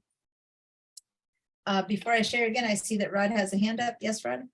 Yes, all of a sudden down at the bottom center of my screen, I'm getting, what do you call it? It's printing out what somebody is saying. Don't have any questions, then research them and see what. Oh, well, that's what I said. You clicked on the captions. Remember I said that someone clicked on the transcription? You probably clicked on show captions, so you're getting my captions. So in Zoom, right next to chat and share screen and stuff like that, you will see the show captions. Record, you'll see show captions. You can click on that to turn it off. Okay, chat, share screens. Oh, hide captions. Okay, thank you. You had the show captions on. And that's why you were seeing it capturing my captions. It's my words. It does a pretty good job, but you know, like any dictation, it might not always know exactly what I'm saying, but for the most part, it's a really good choice for people, especially if your second language English, to have some subtitles to what I'm saying. So you can turn that on or off in Zoom at your will, and it looks like you had clicked around and turned it on. Thanks. You're welcome. All right, so I'm going to go back to the Ventura system settings. And over here, when I click on Wi-Fi, it does show up for me, not only in my menu, but over here in Wi-Fi. And it's showing me the same different places that I could connect to on my computer. It also shows me others. And this is like all the my neighbors and other people that I could connect to. But if I click on any of these, I will probably have to put in a password. So I can't really connect to my neighbors, but this is probably anything else that my computer is picking up. So now Bluetooth. Does anyone know what Bluetooth is? Communication. Electronic communication. Kind of, yeah. But what's the specific thing about Bluetooth? That's the way things communicate, devices communicate to your computer without cables. So if your keyboard is connecting to your computer without a cable, it has to connect through Bluetooth. So it's basically cable-free connection.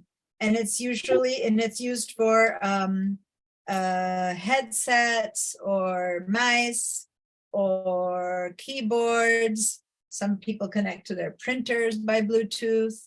Okay, so that's what Bluetooth is. So if you, for example, a Magic Mouse, which I do, which is one of these guys, I don't connect it with a little clip on USB. I connect to this through Bluetooth. Okay, so then I would have to connect through Bluetooth, or my head. I use headsets like these, which are, in my ears. And these headsets I connect through Bluetooth, so I don't have to cable them in. This, on the other hand, the ones that I'm using to teach right now, I do have them connected with a cable. See that? I teach for so many hours that whenever I have them just by Bluetooth, they run out of power all the time. So I just decided I don't bother. I connect with a cable to my headset that I teach with, because that way I don't have to be charging my headsets, my big headsets all the time. So if I did want to connect them through Bluetooth, I would have to connect them using Bluetooth, and it's a wire-free, cable-free connection to my computer. That's all Bluetooth is. Okay.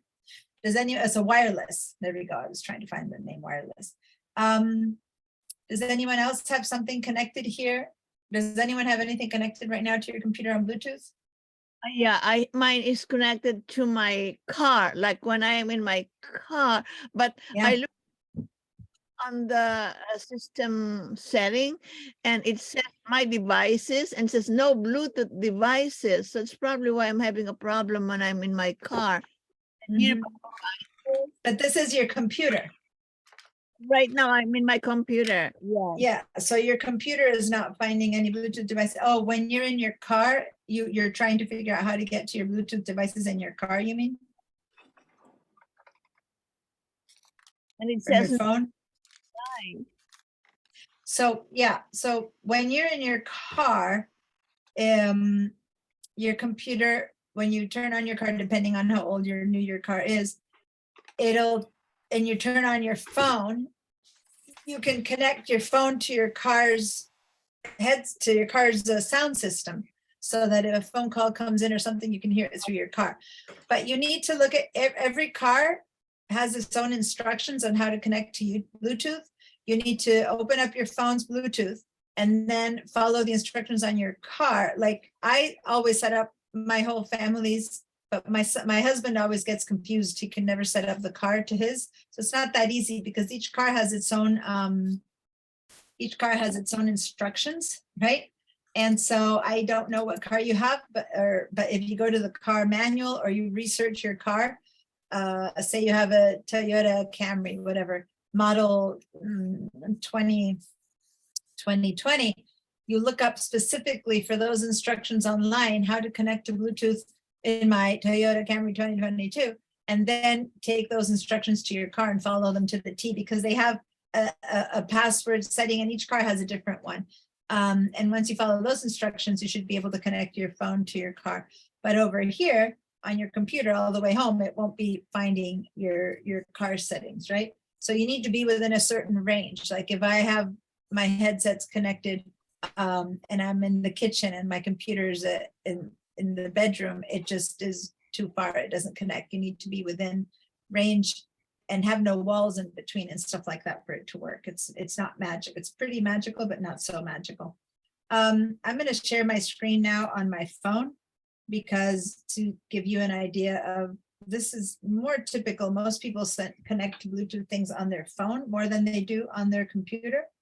So on your phone, if you go to, and I'm going to go to Bluetooth and it's on, it's searching for different things it can connect to. And in this case, Odium, it's finding my headsets that I just showed you. So if I click on that, I could connect to it. It's trying to connect my phone to my Mac, which I don't want it to do. I don't want this phone to connect to this Mac how do you call it?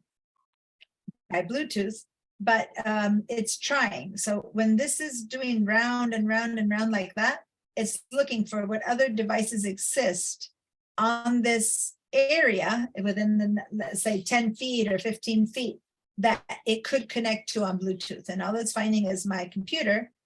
And this is my husband's computer that is nearby. So I don't want to connect it. But if I did want to connect to these two, I would have to click on this one and set up my computer also to, both computers have to talk to each other. Both devices have to talk to each other. So I would set up my phone to search for my computer, and I would set my computer to search my phone. When they find each other, then it'll say connected. Right now it says not connected because I'm not connecting any of them. But it'll tell me this iPhone is discoverable as Diana Musakio's SPCC iPhone. So if I try to find this device, this phone somewhere, I would have to find it as Diana Musakio's SPCC iPhone. Does that make sense? So if you don't have any device that's Bluetooth, you don't need it right now, then that's fine. Some of you have the mice. I can help you set them up if you need to. Other than that, on the computer itself, it's rare that we set things up with Bluetooth unless you have a Bluetooth printer or something like that. I'm going to back out of settings and show you that there's going to be other things that the phone has that the computer doesn't have, such as cellular. Like my computer doesn't have a cell phone connection, right? So this wouldn't be up on your computer, but it'll be up on your phone. But we all have other stuff. Notifications does exist on my computer, and sound and focus and screen time. These all exist both on my computer and on my phone. General control center, a lot of these appear the same way on phones and on the computer. But these right here are pretty crucial because this is how some people get interrupted all the time or not by things that they don't want to be interrupted all the time. This is what these settings help you discover when you do or not want to be notified about things. A lot of people are like, oh, every time I get a mail, I get a message about it. Every time I get a message, I don't want to, I want to find them on their own. This is where you would change that. Or the other way around, you're like, I never get notified that an email came in, I want to be notified. So this is how you would change those settings. Sounds and things like that all get changed from here, both on your phone and on your computer. So let me go through, since I'm on my phone right now, let me go through those a little bit first. So I'm going to go to notifications, and I'm doing it on the phone. But as I said, you could be doing it here or, and I'm going to show you in a second how to do it on your computer. But basically on this phone, I could have my messages or my notifications, whichever they are, appear either as a stack, and it's showing here, it'll show like a little line on the bottom of my screen, or as a list where it shows them all one after the other. So I see every single thing. So 1, 2, 3, I see them all there as a list, or just as a stack where they're one on top of each other. So that's that choice that you can do here. And I'm going to show you what that means in a minute. When I go right now I have selected stack. So when I go to my notifications, which I do by pulling my finger from the very top of the screen down, these are my notifications, notification center. So I have them all down here. I'm going to go over here again. I can pull them up with my finger or down. I'm pulling them out or up, and they're at the beginning of your phone. Okay. So right now it's showing me different notifications, like an invitation in the calendar for my pipeline, some music, last chance to get 1 month free, someone who's texting me, which is, this is junk messages. And so these are showing up as messages. Okay, this is my phone. So there's not much more. If I do this on my real phone, I have a lot more notifications here. I have things from my calendar, people who have written to me. I have a lot of information. So this is my notification center. Okay, so that's this was trying to handle how I want to see things. Okay. Diana, Yes. when you said like junk in there, how do you block the sender? How so that you don't get something from them again? Yeah, um, I'm not showing you the messages app right now, but I'll show it. But when you do go to messages, well, I'll show it to you. I'm gonna go to messages. Again, this is a phone number that I don't use. So whenever I get something here, 99% of it is junk, right? Because I don't use the messages on my phone. And so this over here is junk, and I know it in part because I can't even read it. So you can slash to the right. Okay, so see what I'm doing? I'm dragging it a bit to the right. And when I go say delete, it gives me the choice delete or delete and report junk. So I'm going to say delete and report junk. Deleted message are moved to the recently deleted. It's warning me because it's the first time it's telling me. And even if I deleted it, it would still be in my recently deleted messages list. I'll say, okay, that's in case I made a mistake by deleting it. But I've done my best to report junk that hopefully that phone or that sender won't be able to send me anymore. Okay. Now this sounds real. Oh, my Netflix membership is on hold. Well, this is completely, we're having trouble with your bill. This looks important, right? Well, it's also junk.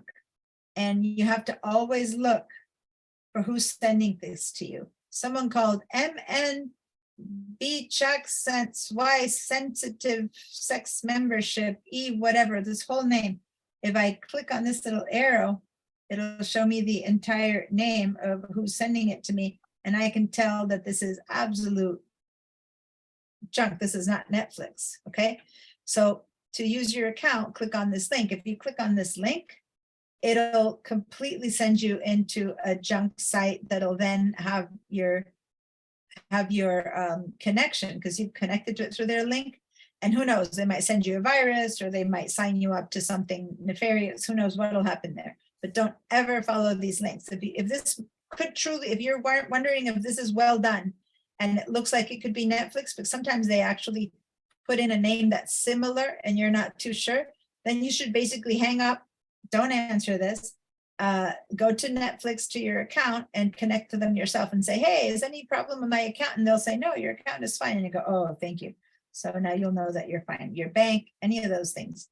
So now I'm going to go trash that one. And again, I'm going to delete and report junk because that was not something that was good. And I have a ton of these, but I leave them here as a sample because I don't use this phone. But I have a ton of secret. All I get in my messages in this phone number is junk because this is not a phone number that anyone has because it's a sample phone, right? So anything I have here is absolute junk. That's the best you can do with messages. With emails, you can block them, but with messages, all you can do is report junk. Anyway, that was a quick little segue into the world of messages and junk. But anyway, so the important thing about notifications on your phone is that you can choose of all these apps how you want them to notify you, right? So you can tell your calendar, for example, if you want to be notified with things, you know, events that are coming up. Or you can tell, you know, your mail if you want to be notified of mail that arrives. So let's go, for example, to the calendar. I'm going to go to the calendar and I'm going to tell it whenever I want to allow notifications. Yes, I want my calendar to remind me of things that are coming up. So I said yes to that. Deliver them immediately. And if it's time sensitive, yes, like if it has a schedule, like at 2 p.m. I need to do something, then yes, I want it to deliver it to me. So I leave it on. And then I can choose if I want this to be persistent, right? Or not. So persistent means it stays there all the time until I dismiss it, or temporary. It just pops in, shows it to me and disappears. Now, given how I am, this is no good. If it disappears, it's out of my mind. So I always have persistent on. What that means is that when a little banner pops up saying 2 p.m. Teach class, it'll stay there until I say, okay, got it, and I dismiss it. Does that make sense? That's what persistent is, and I prefer that. I can have a sound or not, like a little ding. Or I can also have a little badge. A badge would be a little number 1, a number 2, number 3, like I got 3 different calendar things coming up. So that's what it is. But I can decide that I want to change that. Like I might not want any of those alerts. I want my alert to appear on my lock screen and in my notification center and as a banner. I want anything that's in my calendar to appear every which way. But you might say, well, I don't want it in my lock screen, so you turn that off. Or I don't want it in my notification center, so you only have it as a banner. On calendars, I want every single notification I get because that's my weakness. And I want all the notifications I can get that I'm about to forget to go to the dentist or meet with someone or have a class or something like that. So I kind of leave all of these choices on. I'm going to back out of calendar and I'm going to say, well, how about messages or mail? Do I want to know all the time, every time a message comes in or a note comes in or a phone call comes in? You can change all of these. So for example, I'm going to go to mail. And again, if I want my banner style here is temporary. So I just get a quick little mail arrived with no sound because I don't want to be dinged. I get so many emails a day, you guys. I get 100 emails a day between, mainly students. So I don't want to every minute that I'm talking here, a little ding, ding, ding, ding, and mail arrived. So I just turned the sound off. And I also made it temporary. So if I'm watching my phone, I'll see something say, mail from Rod, mail from Yolanda, but it turns off. And the way I know that it arrived, but when I'm ready to check email, I'll check email and I'll see it, but I don't need it to constantly tell me, warning, warning, warning, an email arrived. Does that make sense? So you make your choices. So I want this to be no sound. What I do, a badge. What does a badge mean? A little number so that I can see how many mails arrived. So watch, when I look at mail app, which is this one right now, this mail app here is got this little calendar, has one badge telling me there's one appointment coming up. My mail, sorry, I clicked on, I didn't want to do that. My mail app has 1,400 because that's telling me how many unread messages I have. That's a badge. That's all my mail has. This is a mail that's, again, it's a school email that I don't check all the time because it's a fake phone, let's say. And so I never check these messages. And so they're all there. They're never been checked. And then in settings, I have one message. So this is a badge. Over here, I have 17 texts, and here I have 3 calls. So these little numbers here, these round numbers, these are badges, okay? Whenever in the notifications, it says, do you want to have a badge? That's what it means. I have badges, okay? So if I turn off badges for my mail, I'll turn it off. When I go back to my, see how mail now doesn't say 1,400? It doesn't say anything because I turned off the badges for my mail app. I'm going to go back up to my notification center and I'm going to turn on badges. And now when I go to my homepage, there, my mail is telling me that I have 1,400 new ones. Does that make sense? If I receive another one, I'll get 1,404. So it's my choice if I want to be warned or not about mail arriving or about mail, how many mails I have. You can choose that. That's what this notification center is you letting you choose if you want to see that or not. Now, I'm going to back out. I'm going to do the same thing here with messages. And then after that, I'm going to go to my computer. So in messages, same thing. Do I want my messages to pop in and disappear? No, but do I want to be warned? Yeah, sometimes on this phone, it looks like I left note. So if someone texts me, I'm going to get a little ping, right? And if I click on it, I can click on and text and see what the sound is. And it's a little ping, right? And so it just shows me things. Maybe I want a different sound for my messages. I want that one. Maybe I want that one. Maybe I want that one, right? So depending on what sound I want from my messages, these are texts. And I go back to the note default. So every time a little message arrives from someone, a text arrives from someone, I get a little ding, and that's it because I said yes. And it tells me badges, how many messages I have. Okay, so now if someone texts me, I have 17 messages that I have not read. Now I'm gonna read one of these. Look what it means to read. I'm gonna click on it. I have read it. When I go back, see how it doesn't have a blue dot anymore? That just means I read it. When I now go back, now instead of 17, my messages says only 16 because I have read it. So this number just means unread messages. Does that make sense? Now it says 16. I'm going to open it again and I'm going to read another one. I'm just going to read this one. This is an attempt to collect a debt and any information will be used. Now, before I said, well, you look at this number and see the other thing was a weird name. Now this is a phone number, right? And I go, oh, who can this be? Is this real or not? Well, first of all, if you don't have debts, you know that it's fake. But any attempt to collect any debt or information or social security numbers or anything that comes in a message, you should never click on any link or even call a set number. Don't ever do that. Just ignore it. If you have a relationship with this, you'll have their phone number. It'll be a company that you own or that you have a membership with, or it's your bank, or it's your, go to that individually on your own to that website, find out their number and call them and go, do I really owe something? You know what I mean? Because 99.999% of the times, this is fake. And when it's real, when it really is from your bank, they will not say, click on this link, because they'll know that that's how people are hacking you, right?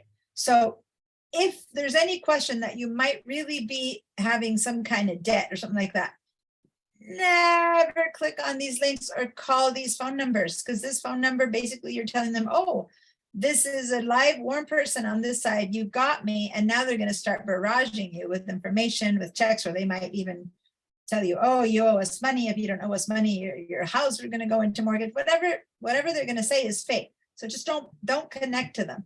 If you have a doubt that this might be real, don't call this number it came from. Nothing. You would only have a connection to this if it truly is something you do know about. And if so, say it says Netflix, and I do have a Netflix account, and it says that I'm collecting a debt from Netflix, I'll go and call Netflix on my own, finding my own information of what their number is and say, this is my account, do I have a debt? And they'll say, no, it's BS, okay? So anyway, just warning you about that. Don't ever, ever, ever say yes to any of these things. Back out and see, now it's considered read. So now it only says I have 15 messages left, and it's not that a new one arrived, it's just that I read 2 of them, but just by clicking on them. Okay, so now that's why it says 15 again.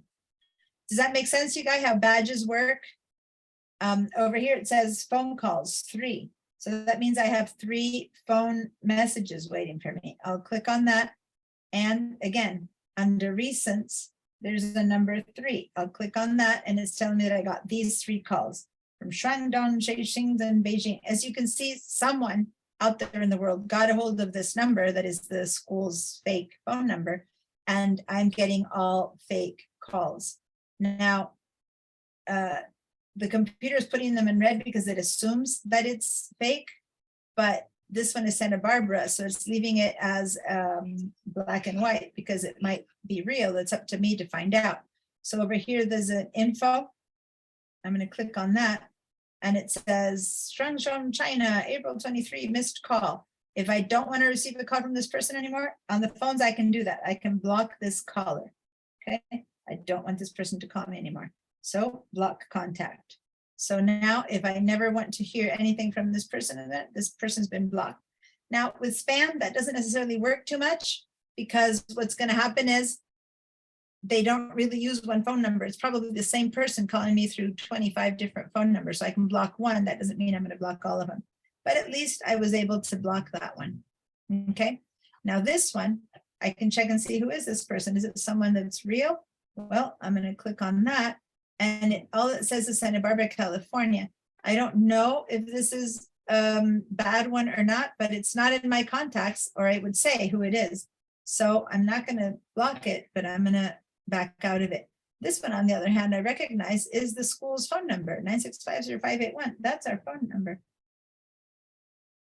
The school's phone number. So I'm gonna click on that to see, and it looks like this phone called 3 times to this phone number, but since I recognize that number, I'm not gonna block it. But the rest, Shanghai, China, all of those are all fake, and the computer seems to know. That's why I put him in red.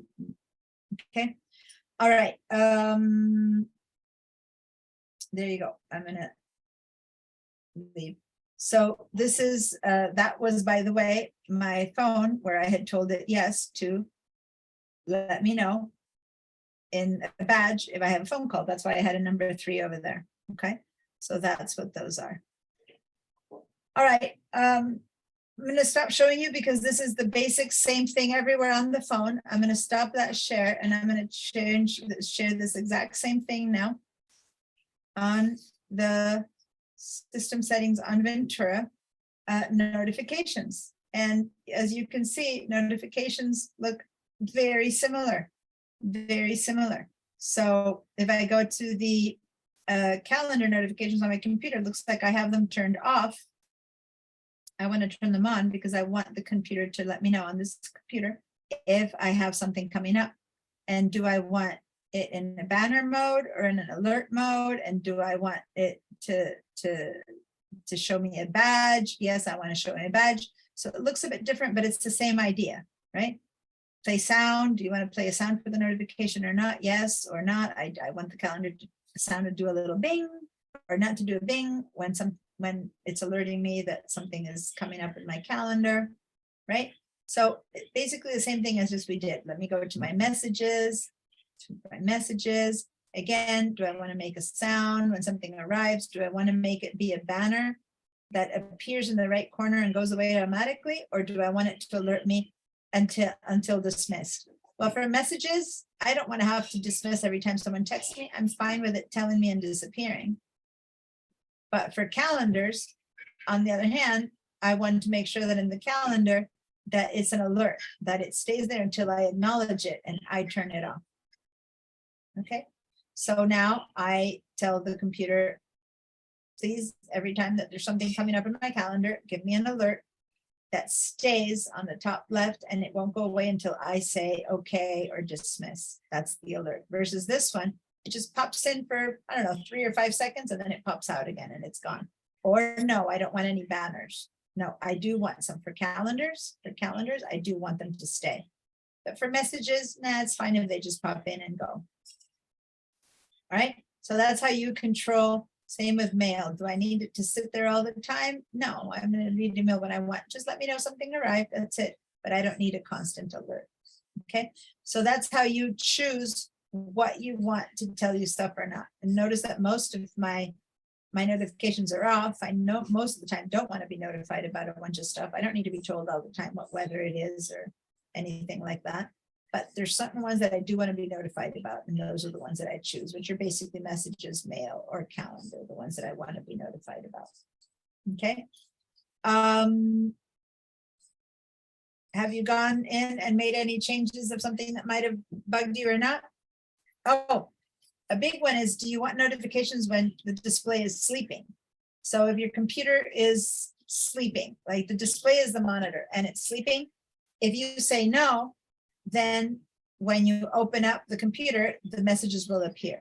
But if you say yes, then during the night, when someone texts you, the display will turn on to allow that display. And you don't want your display turning on and off all the time. So if you just leave it off, then that won't happen. Then when you do in the morning, open up your computer, then all the different messages will pop in. And it happens to me. I turn on my computer in the morning and I get pop, pop, pop, pop, pop, all the different messages and mails and things that have been happening during the night pop in.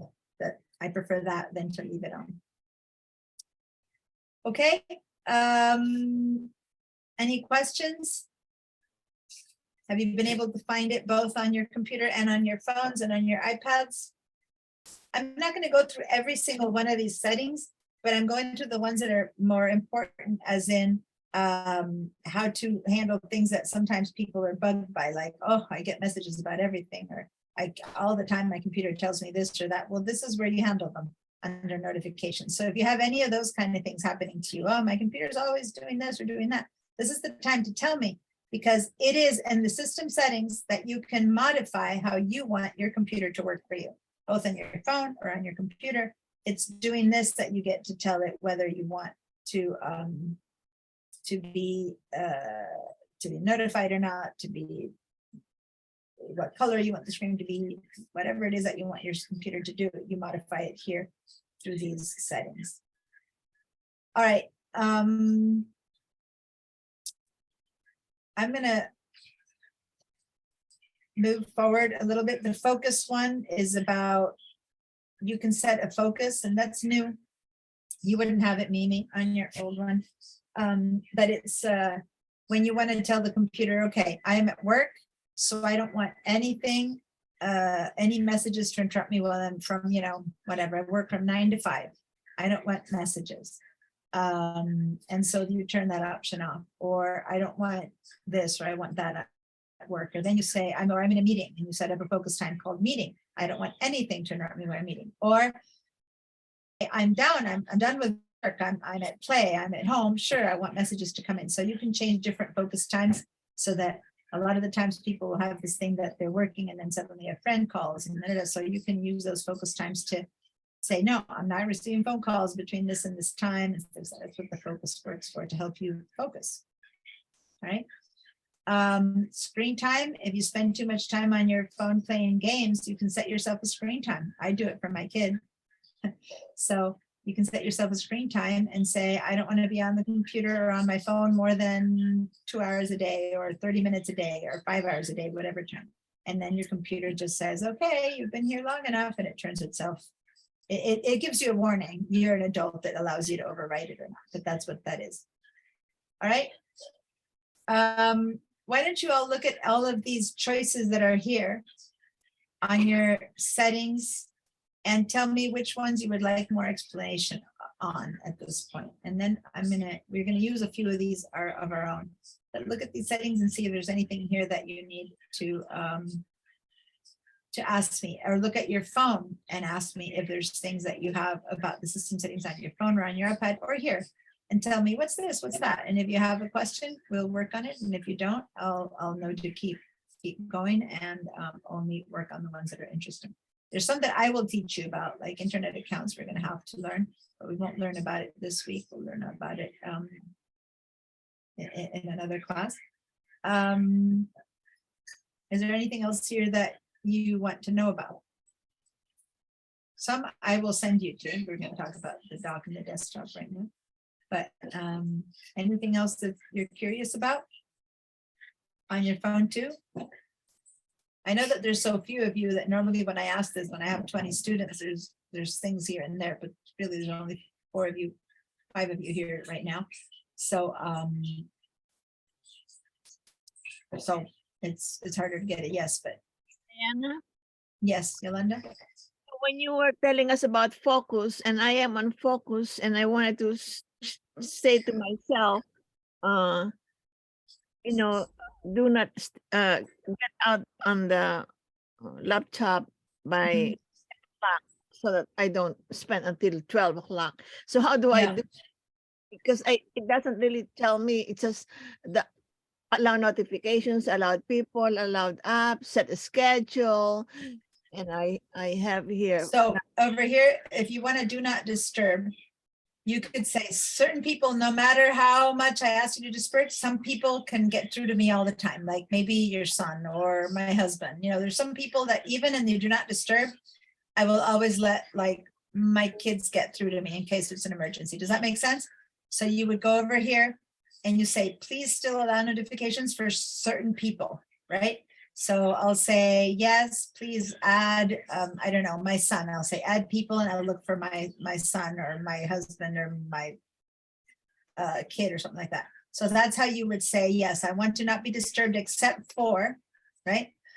Or you might have an app that is so important to you that you want to be disturbed for such and such app. I don't have any app that allow to disturb, but I do have people that I allow them to disturb me. But you need to have those people in your contacts or it won't find it, right?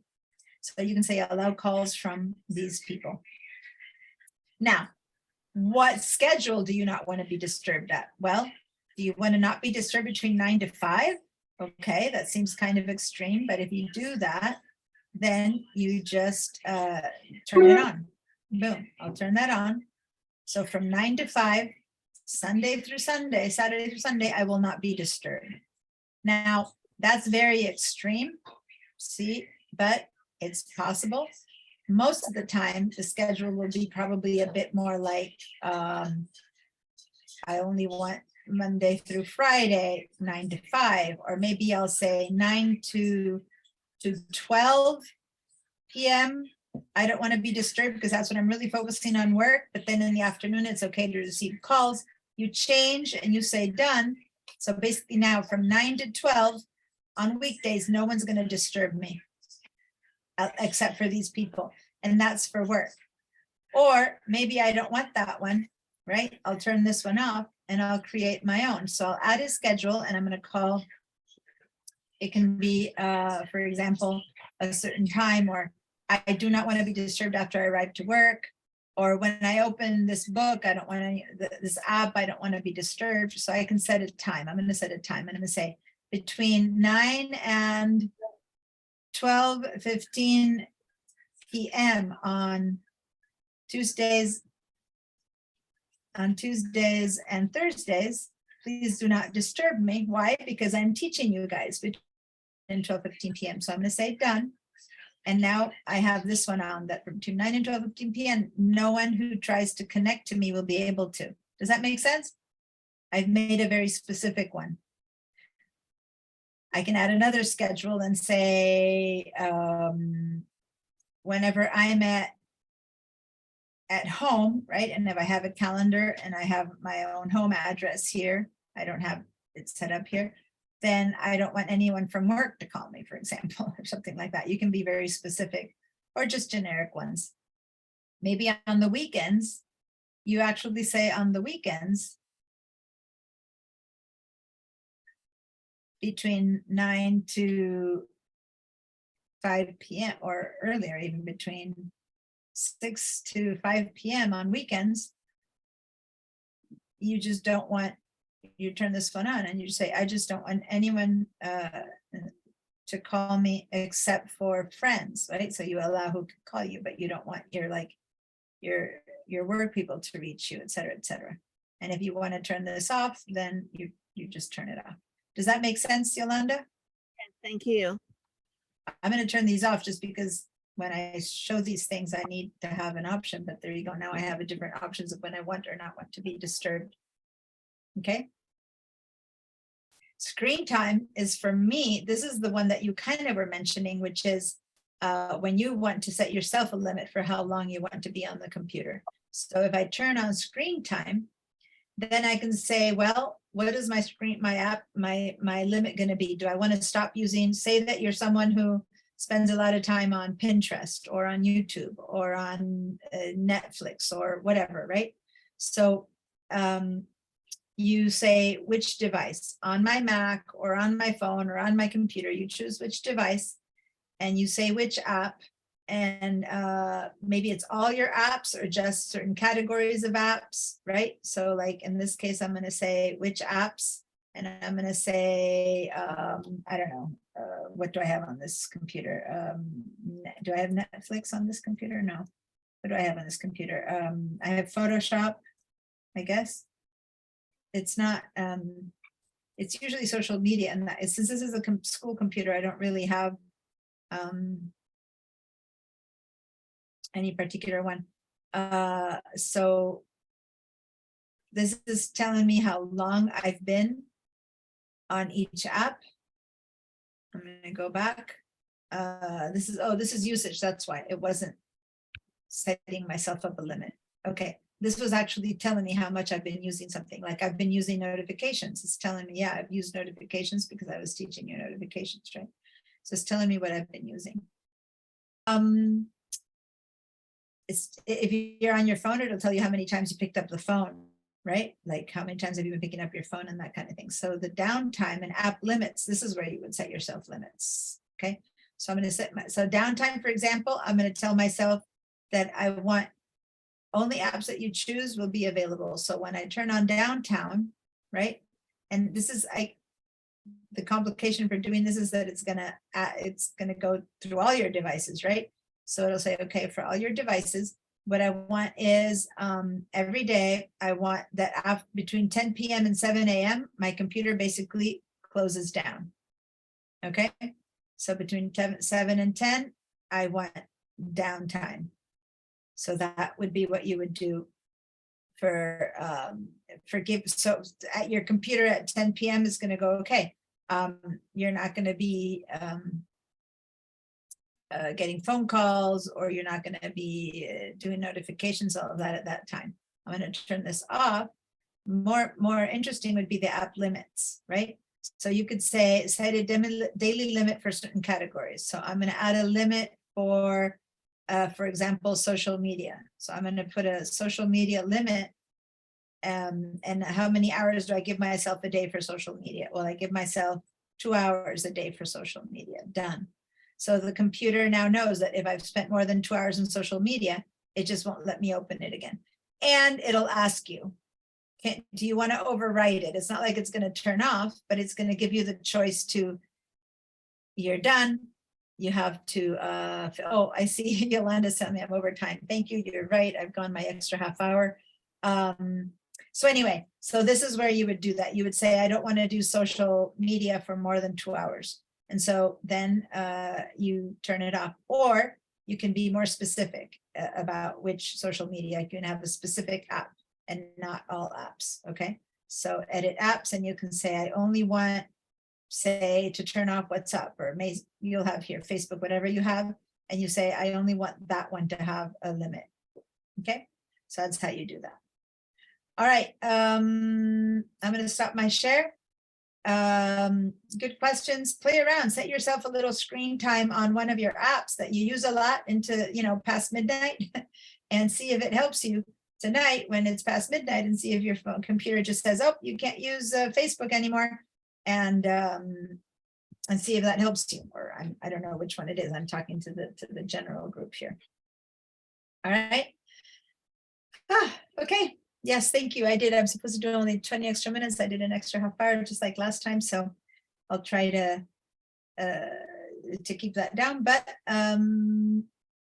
yeah, I'll see you guys next Thursday, and we're going to jump into a lot more practical stuff. And this is just, I want you guys to explore. Okay, explore, find out. Tell me next Thursday, which ones of these you tried to figure out and couldn't, just like Yolanda did about the screen time and focus and app limits, and then play around with them and see if you love them or hate them. All right. Okay. Bye, guys. I'm going to see you then in 2 days. So text me if you have any questions. Otherwise, see you on Thursday. Bye.